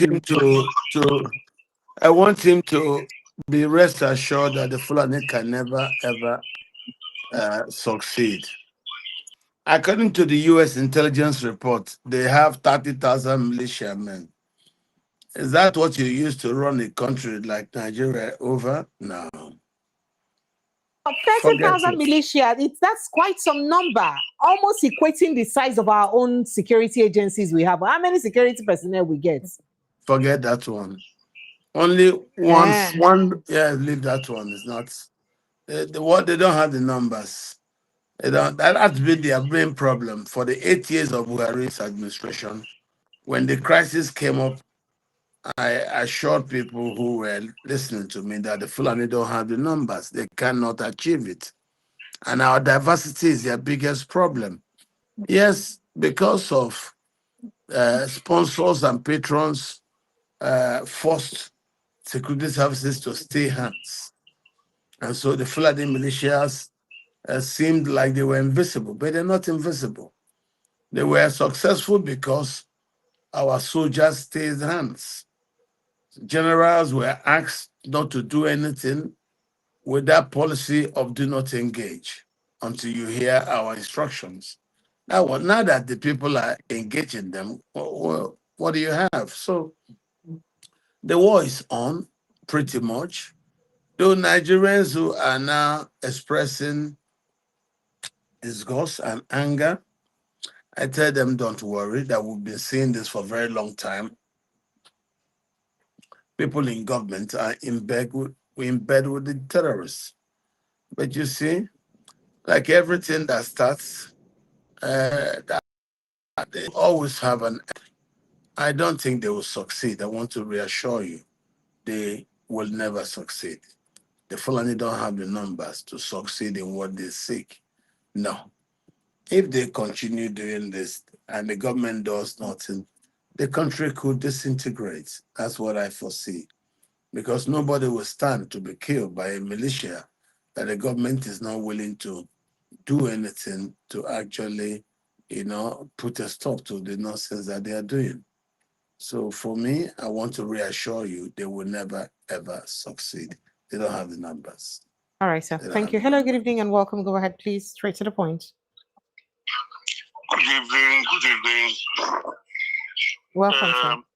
Remind us your name and where you're calling from, then go straight. Am I in now? Yes, you are in. Go ahead, sir. Thank you. Something regarding what is your name, sir? one or two. What is your name, sir? What is your name, sir? My name is Joseph. Okay, go ahead, sir. So I'm talking regard of what one or two that Dr. Katch is saying there. Okay. Precious. Sir? This is not. I've sent a message. Like what's it called? Like voice note. It's not about this Tinubu that everybody's mentioning.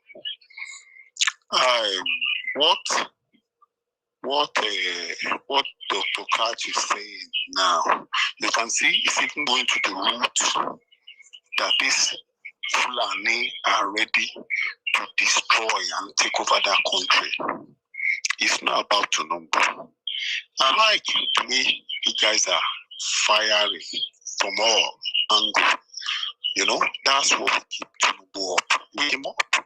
I like that. And you can see Dr. Charles have said it so many times that Tinubu is far better than Atiku. But what I would say is, like the other lady that said that Nigeria is because of there's no what's it called? Tomato is this, tomato is expensive. Don't, Oga. If you want to make your contribution, don't trivialize people's pain, because she's not the one that said it. I played a video of someone living in Nigeria crying about how expensive foodstuffs are and how all her earnings are ending on foodstuff. You're not in Nigeria, so don't trivialize people's pain because you perhaps don't do that. I hear. No, so you say tomato is this, tomato is that. I live in Nigeria and I've just gone to the market today. I cannot tell you the pain I'm going through, so don't try to trivialize people's pain. Yeah. All right, sir. Thank you, sir. Okay, sir. Just listen to the real point. I just wanted to correct that impression, please, sir. Go ahead. Indians and China, they will send money to their people back home. Indians and China, they will send money to their people back home that they want to establish a business, they want to build a house, they want to do this. And they see the money in the land, in the brother or uncle or whatever, and you see that money will be active. And then you see, it's not about one. We are just putting all we want the presidency. What about the people who are sending money to invest? My brother, go and do this for me, or go and build this house, go and bring this investment. At the end of the day, the brother want to kill you. The sister want to kill you. Yeah? And Nigeria, go and see, in here, you will send money to workers back home. Okay, go help me to do this, go and to do that. Then they want to eat the money, they want to eat out of the money, half of the money, or even all the money, they just use little. They want you to be sending more. Okay. We are not helping ourselves. There's this guy. So your point is that all Nigerians are the same thing, including in the traffic. They cannot even wait for each other. And in abroad, we respect the rules and regulation. But in Nigeria, they will not. Common people. So sorry, sir. Just to get your question, just to get. The government have their own thing, but it's not all the government. It's we the people. Imagine everybody sending money and they send money to invest, and the thing is going. Do you know how many people that money will generate? We employ people. I agree with you. So the point you're making, sir, is your can you hear me? Can you hear me, sir? Is your point that Nigerians are all have a problem, and it's not just from the president? All of one are for Nigeria. We no include me. Everybody get corrupt tendencies. Is that what you're saying? And that's why the country is the way it is. I'm not saying no. There are better people among. But many out of 100%, 80% are what I'm saying now. 85%. Okay, so whose responsibility? Just calm down now. So whose responsibility? Yes, sir. I agree with you. No problem, sir. But whose responsibility is it to put laws and bring systems in place that will checkmate those people? This dodgy attitude. Who will bring it? Who will put the system in place? You are very right. It starts from the top. From business. I'm telling you from the home. I remember in 80s, 70s, if your parents, if you go outside, you bring one dirty money in, or they see strange clothes from you, I agree with you. They go send you back, Seth. Moral, there's no moral now. So that's why I'm asking you that whose responsibility is it? Whose responsibility is it to instill that discipline back? They don't want to work. You see, Oga, we're saying the same thing, and I'm asking you a question. Whose responsibility is it to instill that discipline? Reason I'm asking is that and they come. You know how I'm asking you. You know why I'm asking you this. Calm down now. No vex now. Oga, no vex. Let's have a conversation now. You know you called in, so we should have a conversation, so that all of us will benefit from this your immense wisdom, so that we will be all right. Thank you. So the question I'm asking now is that you said it has to start from home, Abi. Now the home, now you go start the discipline. Of what use is it that the home go discipline your pikin finish? Then one politician go thief money, lord over you, and the entire country they worship the politician. Come make a rubbish of the training where you don't train your pikin, so that your pikin go think say the fastest way to rise to wealth now to enter political office, make you thief your own money too. You are very right. Just say now. When you go, no, I like the direction you went now. Okay, sir. This is what you guys are doing here. But what I'm saying to you, don't put all the 100% of the load on the government. And you keep on saying president. What about the state? What about the local government? What about the what is it called? The chairman and all the council. I agree with you, but you know the way, that we just played, that we played a video now that speaks about how Nigerian constitution is almost tied to the center, right? Remember I played that video. If you watched the show earlier, I played a video how people are making complaint that the person who is in charge, whose body language does the EFCC, ICPC, police, army, DSS, which person body language do they listen to? That of the states are be the Oga at the top for federal. Which body language do they listen to? Because now they go prosecute. Okay. Now. No, Oga, you get to answer me this particular question. Which body language do they listen to? But what about the states now? These guys I am not saying that the states will not. I am not saying that the states are not responsible. What happened? You can see what happened in Kogi recently. Yes, sir. In Kogi, this guy, Ododo, he was paying hunters. He's a governor. He's paying hunters, and he put them on monthly roll payment. And at the end of the day, he's even extended to give them a pension.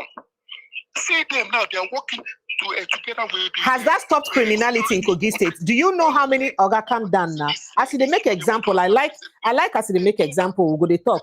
Do you know how many communities? Do you know how many communities? Calm down. Do you know how many communities in Kogi State right now?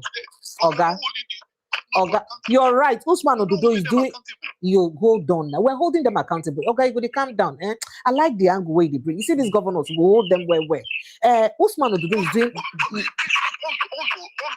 I've been watching your program for quite some time now. All the bank on this president. What about the governor this guy has been giving money to? I'm coming now. I am coming. Calm down now. Calm down. You see, the problem I have with you is if you don't want to listen after you ask a question. Maybe you just ask me a question. Precious, why are you always looking at the president and you're not looking at the governors? You're very right. First of all, let me take you in on the Usman Ododo's case. Yes, Usman Ododo is equipping hunters. Abi, what kind of gun is he permitted by the law to give to those hunters?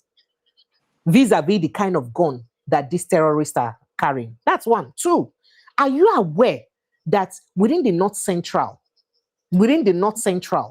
apart from Benue and Plateau, and maybe Nasarawa State, Kogi State and Kwara State are right now almost being, they're having critical issues from these terrorists. You know that, right?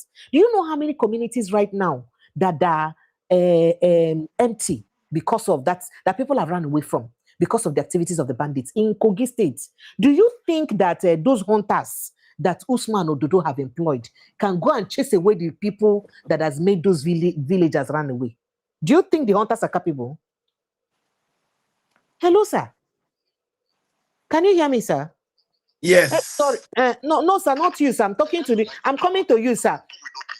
Just calm down now. You see the problem you're having. You see the problem you have. I will stop you if you don't want to hear me out. Though. You have to Let hear. us, We let cannot us have a move on. one-sided conversation. If you want us to talk, we will talk. You know, you give me, I give you. We give each other. So His language is very clear. The president is not want guilty. to you don't That want is to the hear my commander in own chief. part. He's So but not you guilty. cannot be He's the talking, governor. you cannot be talking without me. We cannot be talking. Nobody can hear you. See, anything you're talking and nobody can hear you. Because I want to make sure that we can hear each other. So anything you're saying now, nobody can hear you again. And I did ask you a question that the kind of gun that Usman Ododo has given to those people now, those hunters, can that gun help them chase away the people that have made sure that some villages are deserted now? No. Pensions are getting. They have and they have combined police and soldier and other security agencies. They are working with them. Why have they been unable? Yes, they are working. They are working. Why have they been unable to chase away? Calm down. Oh, guy, you go listen to me. You go listen to me, sir. Why? At this point, nobody can hear you again. So yes, nobody can hear you again. So let me talk. If you keep talking, nobody can hear you. So why have those security agencies that he has put in place now, why have they been unable to chase away the people that have stopped people from accessing their villages now? Why those villages are deserted? Why are they unable to do it? If the work that Ododo is doing is very good and it's fantastic, because the governors, see, I don't have any governor I like. I don't think I have come here to market any governor to you before. I don't think anybody will tell me that I say, oh, this governor is doing so well. People are praising or lauding the things that Alex Otti is doing. What I talk is what I see. I cannot tell you that this is my preferred governor. This is not my. I will just tell you what people are saying. Do you understand me, sir? So the governors should be held accountable. Are you aware? Were you here when somebody analyzed the earnings of the governors recently? Are you aware that the allocation of governors during Obasanjo's regime could do much more than the allocation governors have now under Tinubu's regime because of the devaluation of the Naira? So that means the Naira, the money they take monthly now as allocation, can do less than what their money could do during Obasanjo and Jonathan's regime. Do you know that? Are you aware of that? Are you aware of that? I am. No, don't tell me stop. Don't tell me stop. If you tell me stop, no, don't tell me stop. You will not tell me stop, and I'll reduce your volume so that you would hear me out, because nobody can hear you anymore. You not tell me stop. You made a point, and I increased your volume, and I heard your parts. But when it comes to the parts where you would also understand the other person's perspective, you don't want to understand what they're saying, and that's unfair. That means you came in here with a shaped mind. You came in here with a shaped mind, and you want only what you want to be heard, and that's unfair. You understand? It's good that we balance things. And now let me put it to you. Do you understand me? You cannot, in any government, anywhere in the world, absorb the president of a country from responsibility, no matter how much it gives to the governors, especially responsibility. Now, did any of the governors make a law that affects the ultimate economy of any other state? Now, which of the governors make law where common subsidy, devaluate Naira? Which of the governors will make law where be say they affect the economies of their states the way President Tinubu law? Nobody can hear you. So if you're talking, you're just talking to yourself, sir. And I'm talking, so you have to hear me out the way I've heard you. If you think the governors should be held accountable, how many governors have made laws that have affected the welfare, economy situation of the citizens of their states, like President Tinubu's decision and laws have affected the welfare of citizens of Nigeria? Which governor has made that law? Which governor has the right to make such a law? That's a question. So you cannot come here and absorb the president of blame. If you want to give blame, it has to start from the top. And nobody says President Tinubu alone should be blamed. No, the governors have responsibility too. And everybody says it here. They are giving money. They should be accountable for the monies that they are giving to. And they should be able to come and tell us what they do with the monies they're giving to. But you, as the president who made those laws that affect all the states and everyone in Nigeria, how have you shown Nigerians, in terms of your action and reaction, that indeed, I feel your pain? Because governors can even say, how many governors they use bogus convoy as President Tinubu they use? They spit out what people face in the hardship that they're facing through. You don't come here and try to, well, Dr. Katch, let me let you talk. Let me not do the talking for you. I have a lot to say. But I'm sure you want to respond to this person. So he said that, why are people blaming President Tinubu alone? That the governors should be held accountable too. If you have answers to him, sir, please, sir. Yes, sir. If you have answers to him, sir. he has an opinion, and it's all right that he be allowed to air his opinion. What that does is it helps us to be able to gauge his mind, his thoughts. You can't sell anything to Nigerians. We already know the truth. We've met the people. For me, I am disappointed. I thought the president would do much better, but it is sad we're where we are. But what can we do? A man cannot give you what he does not have. Tinubu has given us his best, but so far we've said his best is not enough. And that's why we're in the process of begging him to allow the democratic process to hold so that we'll be able to choose our new set of leaders. But of course, as you've seen, that problem is what we're fighting because Tinubu is proving very difficult when it comes to allowing for free and fair elections. So for me, Nigerians need to understand it's a problem. So if anybody wants to sing for him, that's the person's choice. You know, a lot of people say anything just to think some of them, they want to be in the good books of government. Maybe they expect something. The gentleman who came now to campaign for Tinubu, he has his reasons. And for all I know, to hold his opinion. But of course, if the opinion it doesn't make sense, thank God the way you handled him and then kept him aside so we can keep moving. We will not stop hearing people who come to promote nonsense. It will continue to be with us. So don't be surprised at anything you hear. But going by his question, sir, should only President Tinubu be held responsible for the state of the nation? Should be the governors that share money with him should also be held responsible. That's what he's trying to say. And he mentioned what Usman would do. I don't even want to talk about what's going on in Kogi State. Oh, maybe he doesn't know how beautiful Kogi State is. But he mentioned that, Usman Ododo is arming hunters and putting them in the forest and all that. So that is to say that the state should be able to also protect themselves aside the president. And let me take your thought on that, sir, if you'd like to react to that. In Kogi, the most serious place they have problem, security-wise, yes, along the road, yes, in between the Okwela road and Okene, very dangerous place. The road leading up to the cement place there, owned by Bua, there at Okwela. That is where we have issues.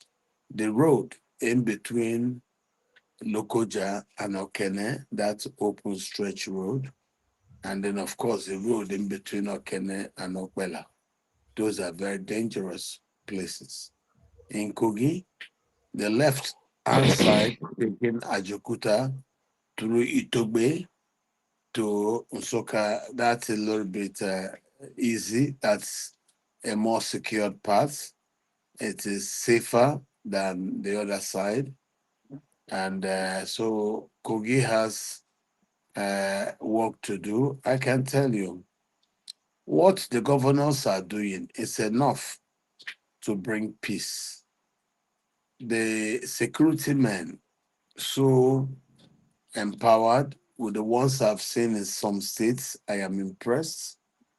They have semi-automatic weapons and they have automatic weapons. I know of states like Imo, you will find at least 5 AK-47s in every local government and up to, in some places, 60 guns that are semi-automatic. Some can fire 5 rounds, some 8, some 10 rounds. Then I think the governors are doing well. But the problem we have is still national. It is Tinubu, not the governors. The governors are ready to go. They've been funding and helping the police for a very long time. They will be able to fund their local state police. Let Tinubu hurry quickly with that. With the state police law. When Tinubu wants money, He will get legislations organized in the Senate in 2, 3, 4 days. Very quickly.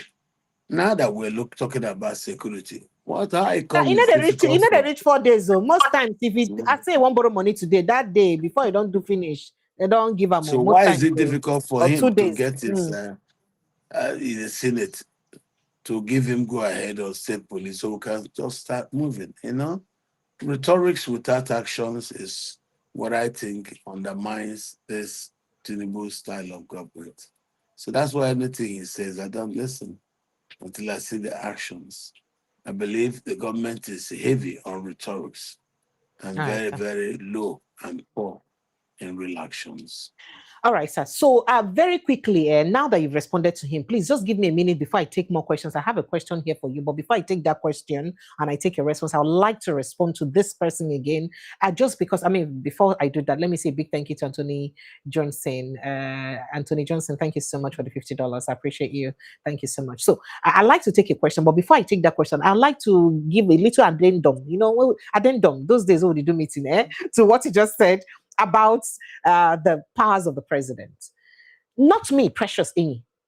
President Bola Ahmed Tinubu, in 2013-14, put every responsibility of governing and securing our country on Goodluck Jonathan.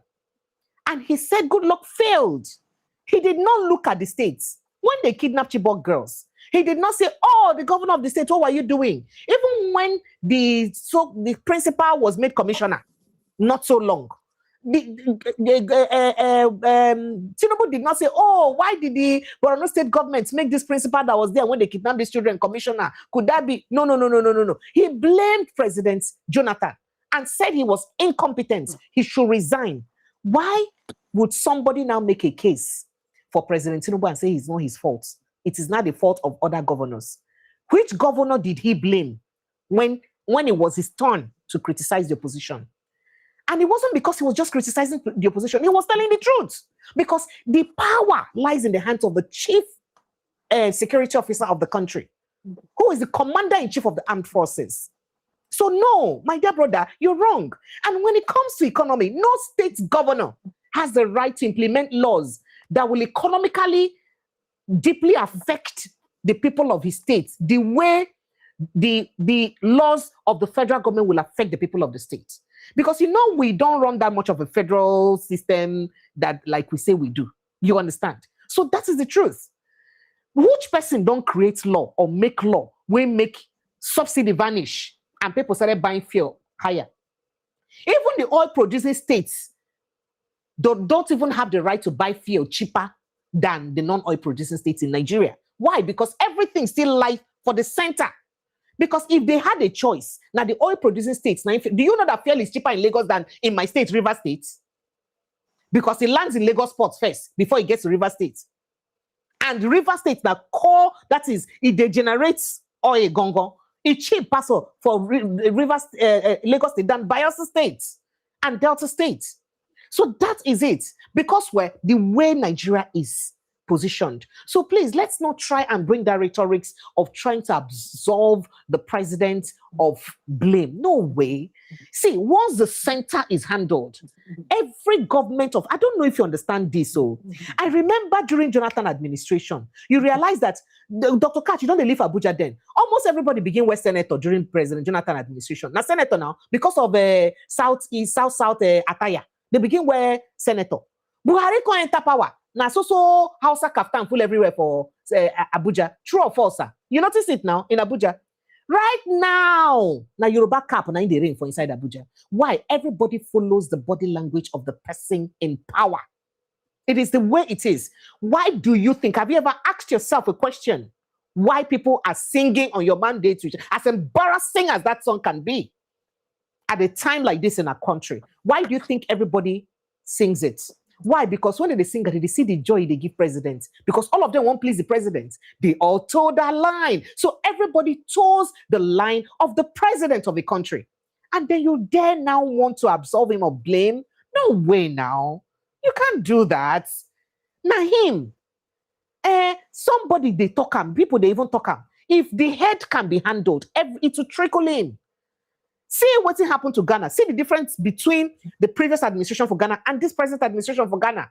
As they see Mahaman body language, every other person begins straightening up on a straight line. It is like that. So once you have an administration that has shown that they are no nonsense, everything, every other person, including the governors, whether they give money, go fall in place. The reason why the governors feel that they cannot fall in place is because they feel that once they show, I don't want to say fanatic love or nepotism or eye service to Tinubu, they are okay. It's because they feel that he likes that eye service. But once he shows that Anna they see on her face, not gonna do on her walk. If I'm not do on her walk, I go call on her out. Trust me, every governor will stay on a straight line. So the body language must come first of all from the president in power. So try not to remove blame from him, please. I beg you. Let's stop doing these things we're doing. We're not fools. And you're not talking to a child here, especially in politics. I'm over 20 years in broadcasting.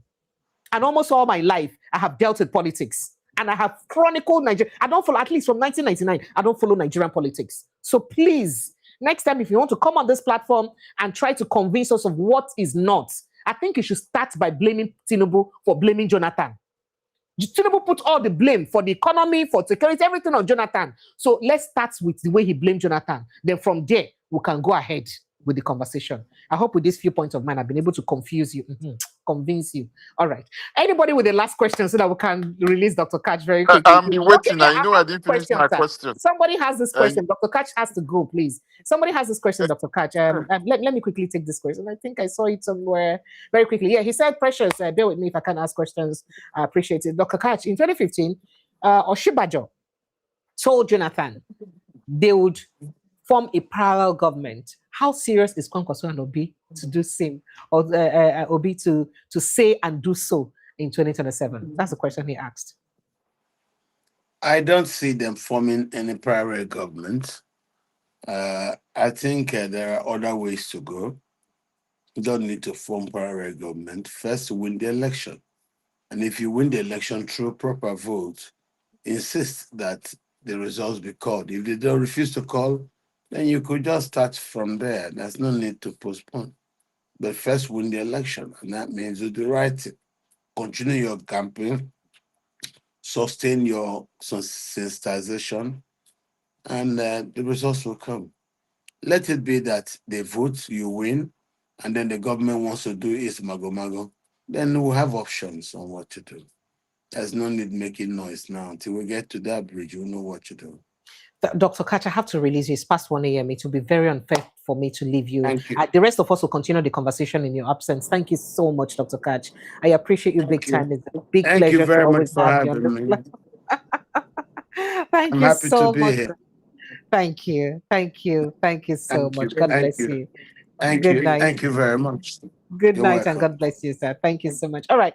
So the MC, you wanted to say something very quickly. And I think that caller tried to reach me back and I missed his call. I will have to call him back because I really would love him to express himself to his fullest so that, say all of us, they learn. Please, caller, if you can hear me, please call back. I think I missed your call because I was attending to something else. So please, if you can call back so that we can let you express yourself to the best of your ability so that so go ahead. If his call comes in, I'll have to stop you and take his call. Go ahead, MC.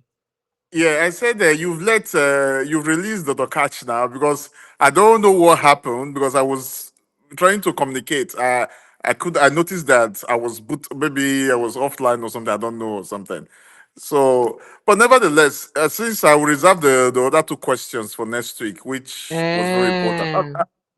I will reserve that for next week Thursday now because I really want to touch on those questions. Again, let me continue. I was in a meeting in the Headspace today, yeah. Okay. And there was a guy that came into the meeting as well. The things he was talking about Peter Obi or something, the way he was, why Peter was in ADC. What he was saying that then in ADC, but I don't know because he didn't really prove who he is. But I know he has something to do with. I know it might be one of these people or whatever. He said all they wanted for what they wanted to do with Peter Obi was just to win an election, nothing more, nothing less.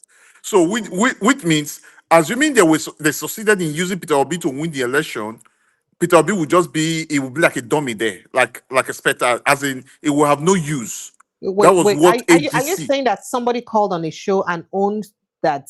It wasn't that he called. It was part of the meeting on the Twitter space. We were all in the meeting. We were all there. So we were all there. And he was a speaker on the So space. yeah. So he came up and he brought these things out. I was shocked. That information shocked me today. But I'm not surprised. I was so politics can go either way now. So you guys should play your politics well. I was happy that he left on time. He said what they wanted to use him and his followers for was just to win an election. After that, he's a spectator, nothingness. I was shocked on that statement. Then even the question they put, it became more like back and forth. So I just said to myself, I wasn't surprised, but it's a good thing that he noticed it quickly and he left. He left them. So you guys should go and I think Amici is there now. So you guys should use Amici as a spare tire there or something. So that's for that. So because Nigeria issues, because a lot of things, you see the questions that I put through. And again, I heard you say that the other little boy, the 10 years old boy that was abused or something, that the government is doing something about it. But the punishment, that woman should go to prison. So that they should use that woman as an example to other people that are doing those things, to 10 years old, to children as well. Please.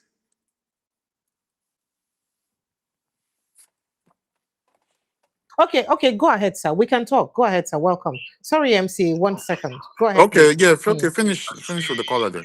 I see one or two that, for my response of what I put on the table, and Dr. Katch as well.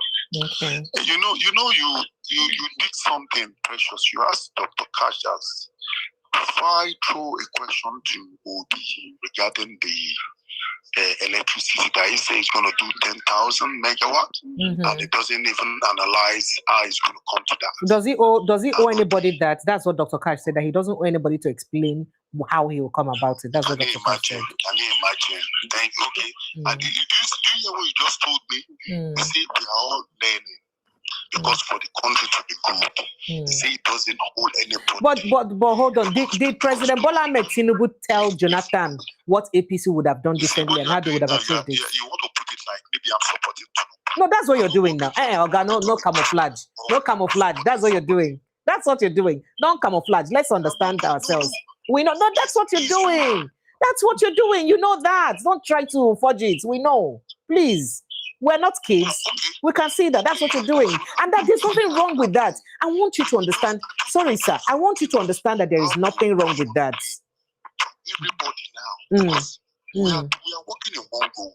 It's for the country. Now, so every time you come to this, you keep on Tinubu this, Tinubu that. I don't keep on. Can I? Have you also heard me? Have you? No. Oga, listen to me. No, you accused me. You accused me, and you wait for me to respond to you. You accused me. You wait for me to respond to you. Else, I'll mute you until I respond to you. You will not accuse me and not wait for me to respond to you. And will you swear that since you started listening to this show, you've never heard me hail President Tinubu on anything he has achieved? Because I have.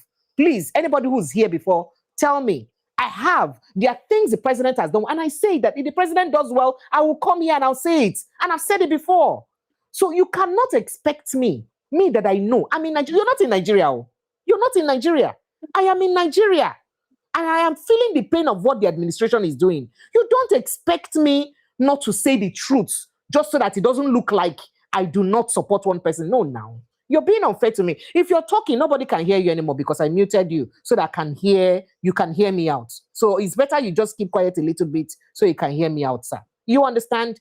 So that's one thing you people always do. Most times when you want to counter me, you don't let me talk. You just want to overshadow me with talk. And that's unfair. You want to talk. Or you don't. When I want to also talk, you don't want me to talk. And that's unfair now.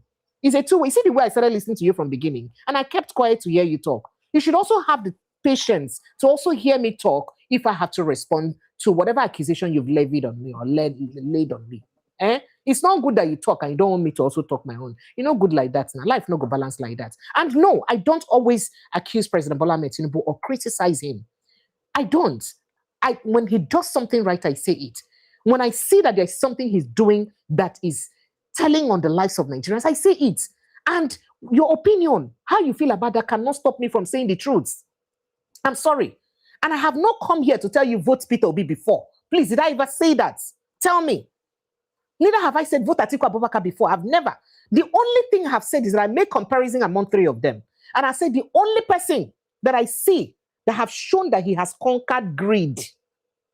He has conquered greed with proven facts that there is no state resources in his hand, in pension, in collection of land, in one way or the other, from the state he governed. Unlike every other person that is contesting with him, it's Peter Obi. That's the only thing, only reason I feel like he's different from them. But that's, in saying that, I never said vote for him. So if you're coming here to castigate me and tell me that I'm always criticizing Bola Ahmed Tinubu, and then you're coming to tell me that I have never said anything good about him. No, that's an unfair thing to say to me. But you're very entitled to your opinion. Now I can increase your volume so that you can talk ahead, sir. So we can have a conversation, and I'm enjoying this. Go ahead, sir. Now?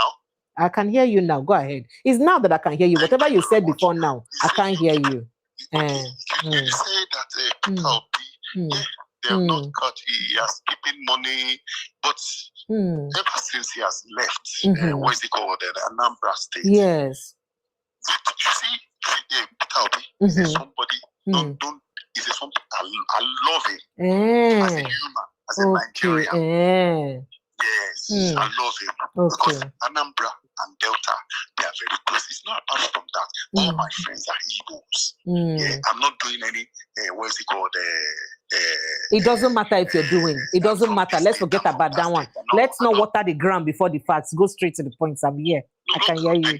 Okay, sir. My point is, you see all this. You remember Jesus Christ at the cross? He said, "This one wait thief. Now go day heaven." But you, when you they claim, say you be claim person. We don't want claim person. Now we go help us claim Nigeria. Now they want.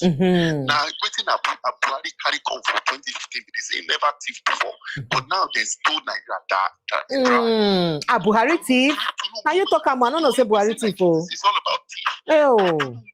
They talk about Tinubu. See the legacy when they live for Lagos. What legacy did Peter Obi live at? What is it called? At Anambra.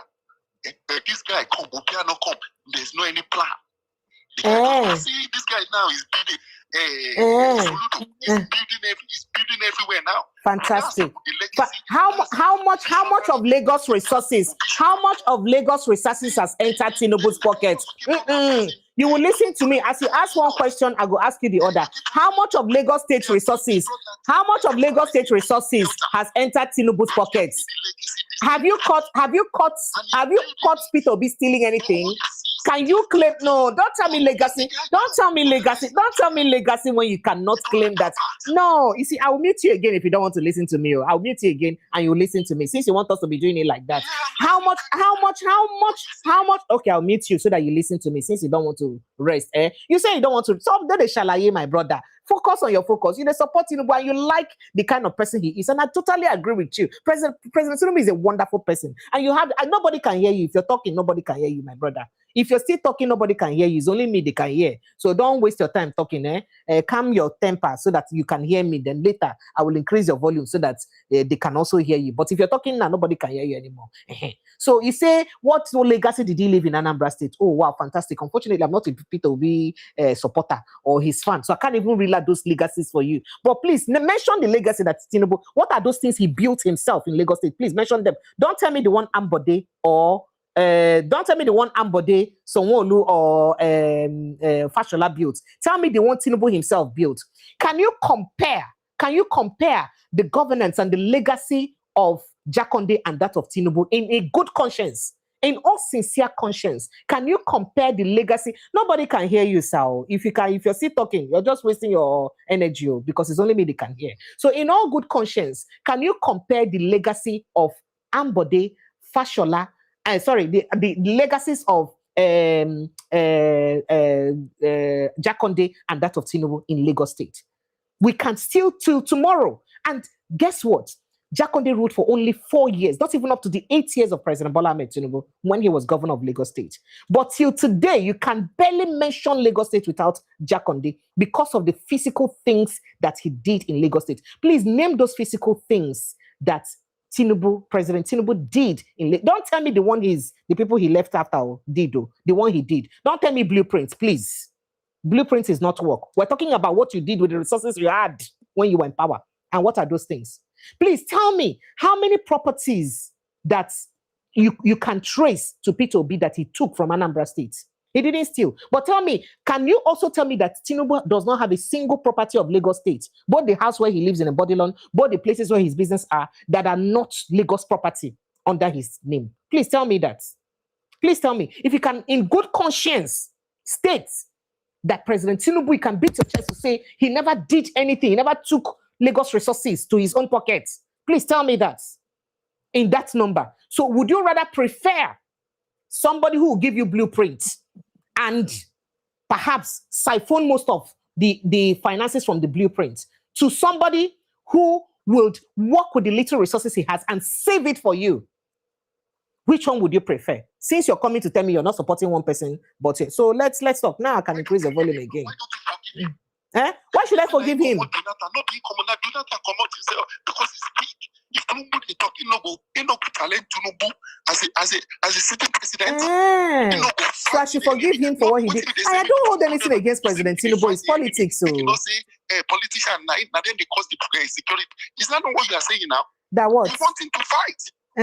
Why don't Jonathan is from Bayelsa. I'm from Urobo. So is Jonathan not Ido? Are we not the same? So I don't care whether you're the same. This is not about being the same. I don't care whether you're the same. That's inconsequential. Stop saying maybe you put something on one side. Don't. Jonathan is a weak president. Okay, so what shows Tinubu? Yes. What makes Tinubu a strong president? His ability to stand his ground in suffering his people. His ability to stand his ground in suffering his people makes him a stronger president than Jonathan. His ability to say that no matter what odds, I'll win the election makes him a stronger president. What makes him a stronger president? Name the qualities that makes Tinubu a stronger president. And he's giving money to everybody. The money is working. Which money is working? If Tinubu's money is working, why is he not holding the people he's giving that money to? So you also exonerate Tinubu of blame of giving more than 50% of the contract. You will listen to me, my brother. We cannot be making noise, and I'm not ready for this thing. So you would also exonerate Tinubu of giving more than 50% of the contract in his administration to one man, Chagori, where his son, they say he has a stake in the business. We should also forgive him for that, and that's not nepotism. That does not matter. It doesn't matter because it's Tinubu that did it. That is not it's not your business. It doesn't matter. Precious, can you just hang up? I mean, this argument is just fine. So if they give you money, make them not be responsible. Make them not be account. The businesses is giving the contracts is given to Chagori. How did Chagori merit all of those contracts without bidding, without open bidding, without accountability? How does Chagori That's what you are doing. You keep on looking for Tinubu's fault. I should not look for faults. Okay, with all due respect, come and be going. You're very biased, and you're a wicked. I'm sorry to say, but you're a wicked person for your biases. You're a wicked person because of your bias, and it's very unfair. You're unfair to Nigerians. So one man gives over 50% of contracts in Nigeria to one man without bidding, without anything, and you think it's okay. And you're here telling me the reason why Nigerians should just shut up and not criticize presidents. You're a very biased and wicked man for you to say this. And let me tell you something. I've said this before, that even if my father is the president of Nigeria and misbehaves, this is not because of anybody. I don't care. Anybody who knows me and who's followed my antecedents will understand how I am humane. I'm somebody who's driven to humanity, to the core. And I would always fight the cause of the general masses. That's who I am. Whether my father is at the helm of affairs or not. Okay, all right. I appreciate you.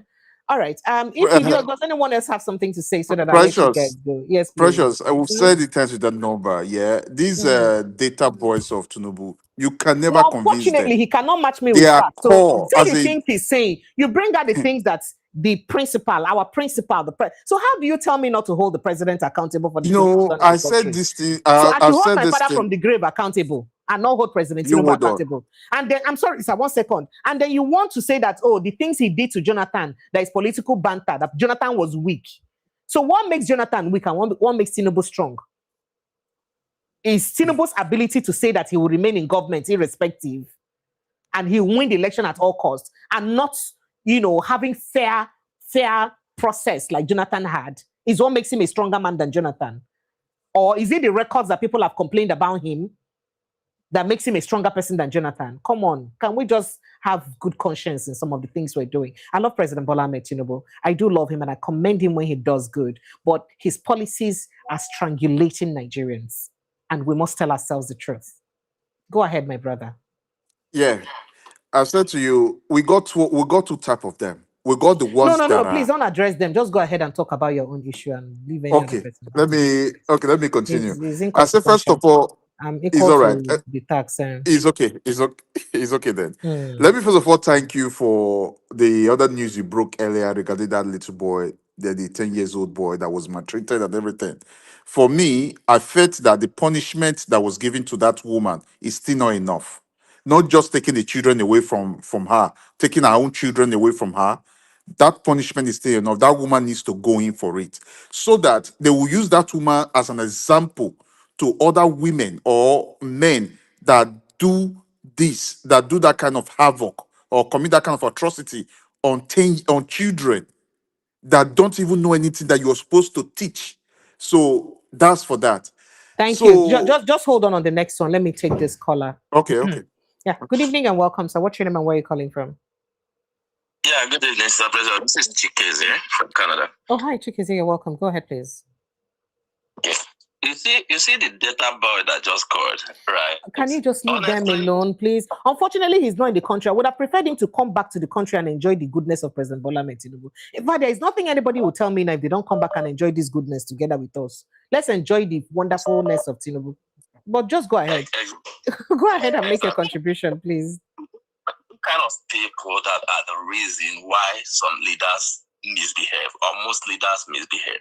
When you will see the truth and you blatantly lie, but like, what can we say? We have the likes of their mentors like Reno Mokri, like Daniel Bwala, Lai Mohammed during Buhari's era.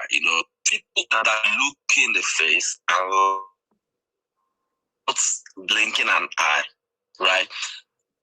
If you are looking for legacy and you cannot mention one legacy that Tinubu left in Lagos or that he's living now that is good, and you are still telling Nigerians not to, criticize the government, that's a matter of fact.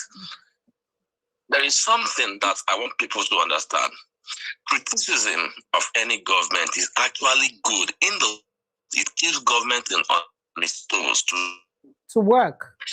No, but unfortunately, this administration does not want anybody with the look of things. Tinubu supporters don't want you to criticize him. They want you to just come here and sing on your mandate. Maybe if I came here every day, to the last caller, that caller who called in, I hope you can hear me. If I came here every day and sing on your mandate and do my hand like this, maybe you'd hail me that, oh, Precious, you're a wonderful person. Because I don't do that, so I'm not wonderful. And do you know the number of people I help every day? I'm in Lagos State. Most of the people who benefit from my benevolence are Yorubas. I'm from River State.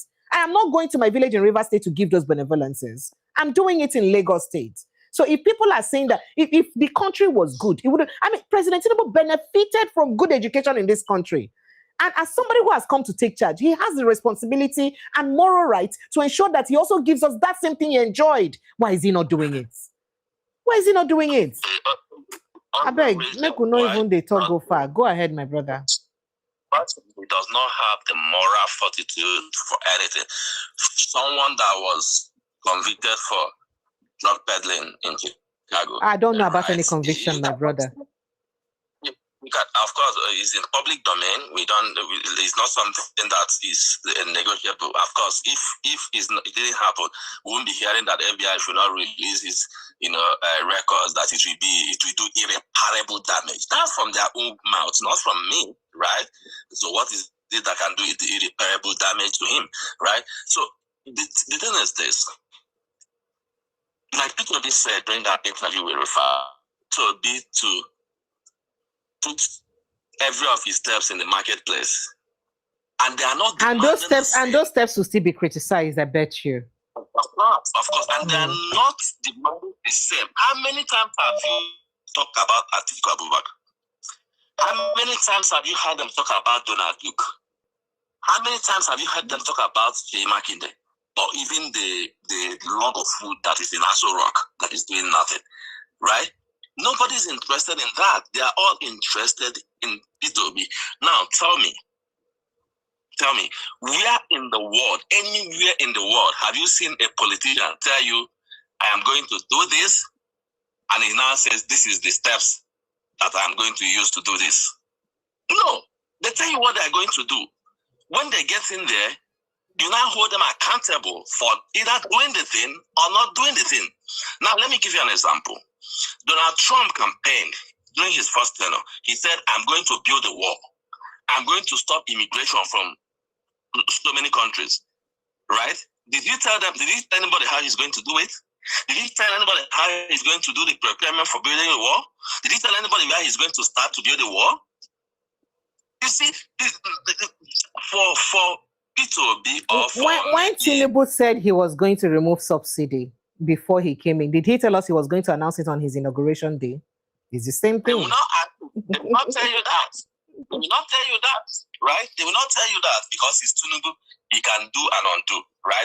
And what that young man was saying, okay, because something like that happened and it backfired, or maybe he didn't do what he said he was doing. That's why we now need Peter Obi to now give us steps. But what is good for the goose is good for the gander. If you are going to do that with Peter Obi now, do that with Tinubu, do that with Atiku, do that with Donald Duke, Jay Makinde, and all the rest of them. Thank you. Why is that was he be Peter Obi? And I love the way he answered. He told them, I'm not going to tell you. If what you need to know is this, go to Anambra State and check what I campaigned on and look and see if I actually delivered on those things.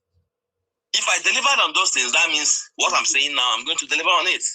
When Tinubu was the governor of Lagos State, he cornered every resource in Lagos State. People forget that Lagos State is the economic nerve center of Nigeria. Almost all international organizations have their headquarters in Lagos, paying taxes and all the rest of them. Including oil companies from my state, River State. They have their headquarters in Lagos State. Their head offices or offices in Lagos State. It's in Lagos. Almost all the banks in Nigeria have their head office in Lagos. Almost all embassies have their head office in Nigeria. So what are you talking about? And with all that money, you cannot point to one thing that Tinubu left as a legacy in Lagos. I bet anybody to go and show me one thing that he did when he was governor of Lagos State. They can't say that. They can't do. The only thing they will tell you is that, he brought in Ambode and brought in Sonwo-Olu and what's his name? The other son who are going to give us power. Right? Now, the truth of the matter is this. Whether or not people like it or not, Peter Obi is an exceptional human being. He's a politician par excellence. It's okay, my brother. We're not here for campaign, please. Thank you. Thank you so much. I appreciate you. So that we don't turn this into a campaign, please. Go ahead. Thank you so much. Thank you. Thank you so much. I appreciate it. So that we don't turn this into a campaign. And there's so much that I have to say about this. Obe, you've been trying to come in and out. Can you talk now? I don't understand what's wrong with your network. Obe, can you hear us? Obe, are you there? Obe? I see you trying to come in and out, but your network will not let you. I don't know why. It just keeps bringing you in and out. Obe, can you hear us? Do you want to talk now so that we can let you go? I see your network is always pushing you out, in and out. All right. So it's unfortunate. We can't be making this about Peter Obi, Tinubu situation. And for everybody who is a President Bola Ahmed Tinubu's supporter, and I've said it before, please people should come here, join us. In fact, inside the studio itself, let's talk openly.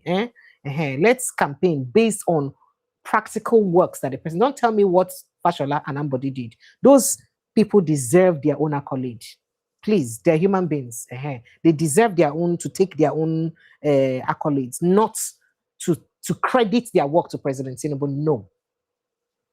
Can you equate what President Tinubu did side by side with what most of these other people have done? It's unfair that we keep doing this. I beg, I'm tired. It's actually very doing this. Go ahead. Can I finish my thoughts now? Okay, yes, good. Go ahead. Yes. Yeah.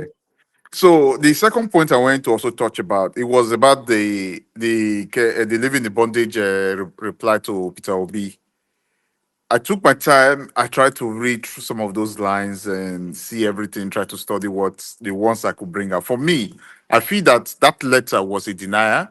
It was it pushed everything to the guy that came to meet him. At the same time, indirectly apologizing, telling Peter Obi not to go on with the case. So that's my total understanding of that reply, which is because it pushed everything to that man, to the other man that came to him, to those guys that came to him, and indirectly apologizing or something. So for me, Peter Obi should go on. He should go to court and go and tell the courts. He should go and explain himself to the courts. So if, like Peter Obi said, anything you know about him, bring it up so that the public will be aware of everything, who the man Peter Obi is as well. So that's for me. So let me give, let me hear the mic and let my sister speak. Hello, good evening, sir. Welcome, sir. What's your name? Where are you calling from, sir? Yes, good evening, Precious. You're welcome, sir. Dr. Katch, good evening. Daniel, good evening. I have a question. Go ahead, sir. Are you hearing me? Go ahead, sir. Yes, sir. Okay. And my question, number one. You can see nobody is talking about Buhari now. Where Buhari was using Nigerian money to be shifting these Fulanis to every state of the nation. And the other day, I was watching, and the governors headed him by collecting the money and relocating them to their states. The other day, I was watching something where they were showing Fulanis in Asaba, in a bush. Yes. Just like a village. Yes, sir. Like a movie village. Fulanis living there, and the person was shouting. He never knew there was a village like this in here just for Fulanis. So what do we do about them to correct what Buhari have done? Shifting those Fulanis and nobody talk. That is one. Two. But Dr. Katch not here. And me, they ask this question. I want to answer you like this, bros. Okay. Okay. I wanted to give about 2 questions. Okay. But Dr. Katch is no longer here. I had to release him. Okay. So perhaps when he joins us next week, if you can type your message down so that I can recall on time to ask him this very timely next week when he joins us. Okay. All right. Thank you. Thank you so much. I appreciate you. I appreciate you. I'm so sorry. All right. You were saying something again, MC. Yeah, I said let me. You were done already. I said, but not done. But let me let my sister here speak as well. I think she has been waiting for long now. Right. Okay. All right. Let me take on this call too very quickly. Good evening, sir. Welcome. What's your name and where are you calling from? I've been trying to get to the line. Okay. Your name is what, sir? I didn't get that. Obi, the one I was trying to log in. Obi, you're welcome. Go ahead, please, Obi. Yes, I heard the guy that came to distract us today. I think there was this audience you had that has gone AWire in Nigeria. What's that? From the feedback we are getting. So they are beginning to send them in to come and start pushing the narrative here. You know, but you just beat up to them. He couldn't. The idea is that don't let her talk. Keep but that's what I notice all of them do. Once they come here, they don't let you talk. They want to overshadow you, no. But I'll mute you. That's why I'm in control, and I'll talk. Yes. Thank you, sir. He just every reason he's giving is not making a point. He's just trying to tell you that he's neutral, but he's actually not. He's actually one of those that have come to distract. And he tried to do that today, but you put him where he belongs. And shame on him if he's a Delta and he's thinking like that and he can't see beyond his nose. He's talking about money given to governors. You're not talking about the value. You forgot about the value. You're looking at the billion. You're not looking at what the billion can do as of today compared to 16 years ago of a Jonathan and all that. You know, it's just shame on us, Nigerians, the way we come to distract people, the way we come to put a narrative on. And all these people that are talking, they're all abroad, though. They are not there. They are not there. They're all here enjoying good government. You are here, you will see street light, you will see red light on the street, you will stop your car, you will wait until it gets to green before you go. You will even see a junction that does not have a street light in America. It's first come, first go. Everybody will wait. And nobody will horn. Everybody will be going at the time they came. And everybody will go. And there will be no traffic on a 4 junction, no lights.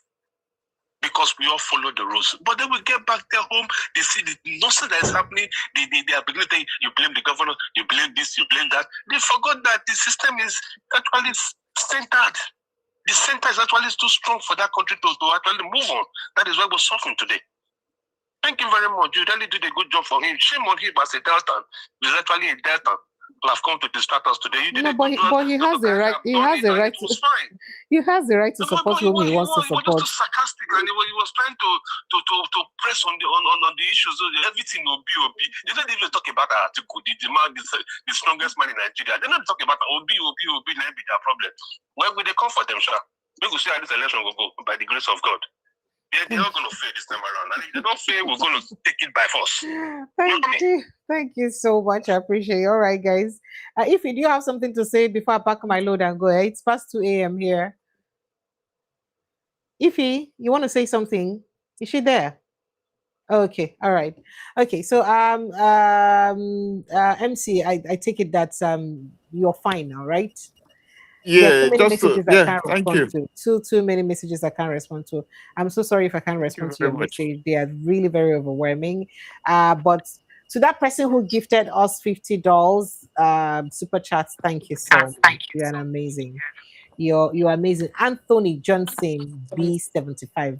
In fact, you did too much. Thank you so much. I appreciate you. All right, guys. Thank you so much for joining. Anthony, as well. Thank you. Precious, thank you for always coming out. Thank you so much. And MC, it's always a pleasure to have you.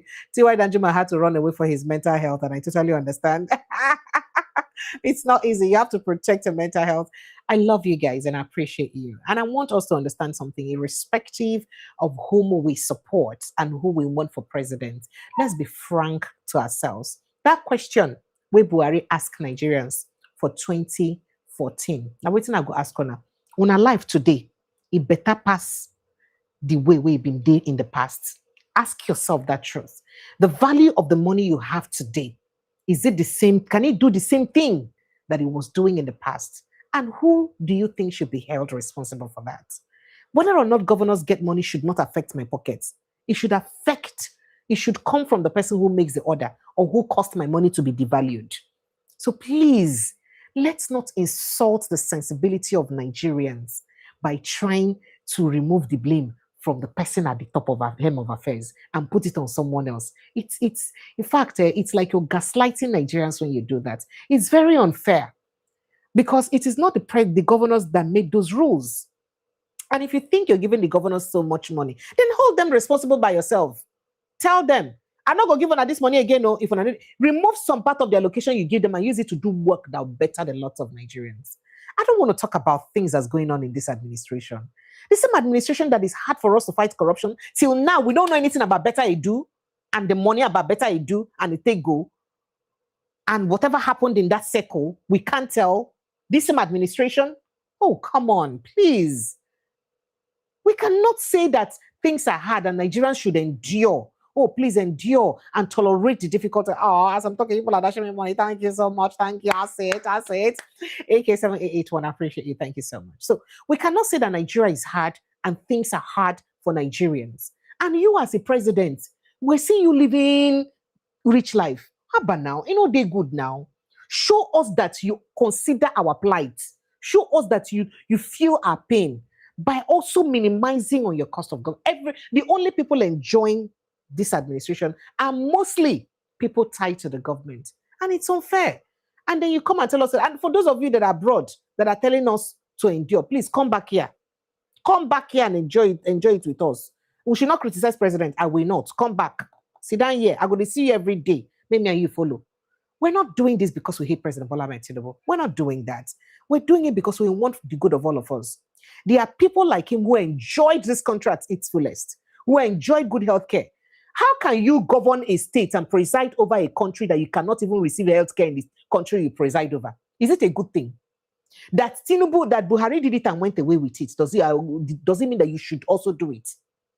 You preside over a state, but you cannot take medical treatment in the same country that you preside over. Should the people who are supporting this not be ashamed of themselves? Anybody who supports this kind of ineptitude, shame on you. That the person who leads you cannot take medical care in the country he leads. You should be ashamed to support such thing. You should be ashamed since you want us to be shaming ourselves.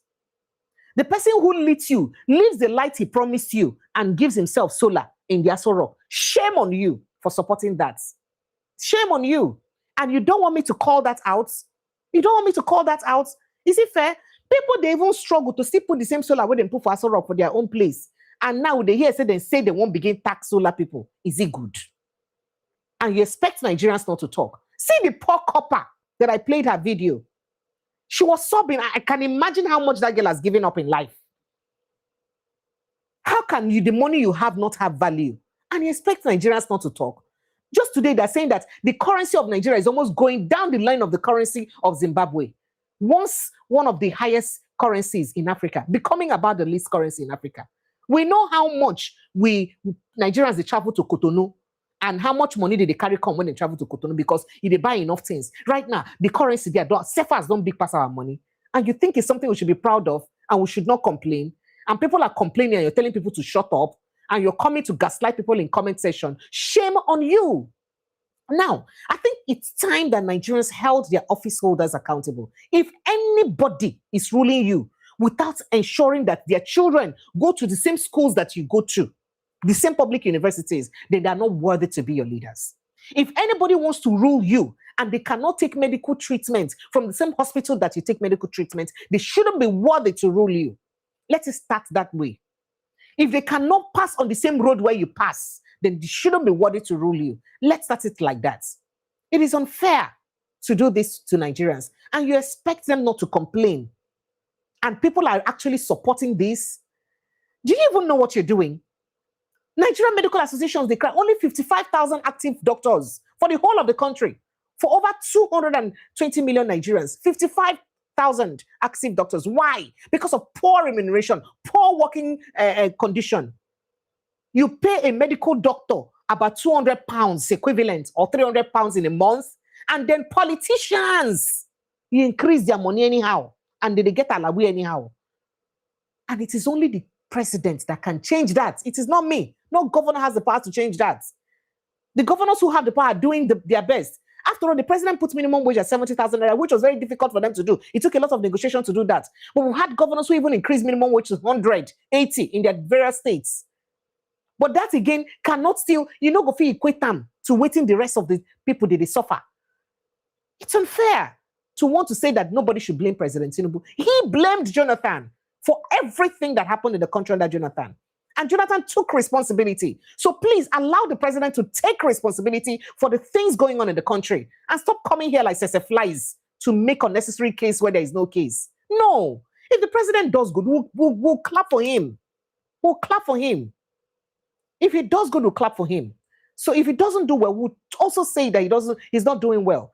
So it is your business, whatever you think of me. I don't bloody care. I don't know you and I don't care about you, what you think of me. But I will say the truth because my truth is what is affecting most of Nigerians. I didn't open this platform to come and wash your dirty butts. No, I opened this platform to speak truth to Nigerians. And that's what I'm doing. And anybody who has superior opinion, please challenge me. With all of these things I've mentioned to you, challenge me with it, with a superior argument. Come and challenge me. And don't stay in the comment section and be behaving like a zombie. No. Come and challenge me with superior opinion. Let's talk intellectually, fact by fact. If you talk, you go give me time. I go give you time, make you talk. Oh. But if you talk finish, give me time to make I talk my own. Not be say go on overshadow me because it is a be man or it is a be woman wasting on me. No, let's talk. Let's talk sensibly as human beings on a way forward for our country. Not before you to come out like you want to bully me. Do I look like somebody you can bully? You think if you throw words at me and all that, then I'll shiver? I don't care about you. I don't even see you. I don't know you. And it doesn't bother me. So please, Nigerians, let's try.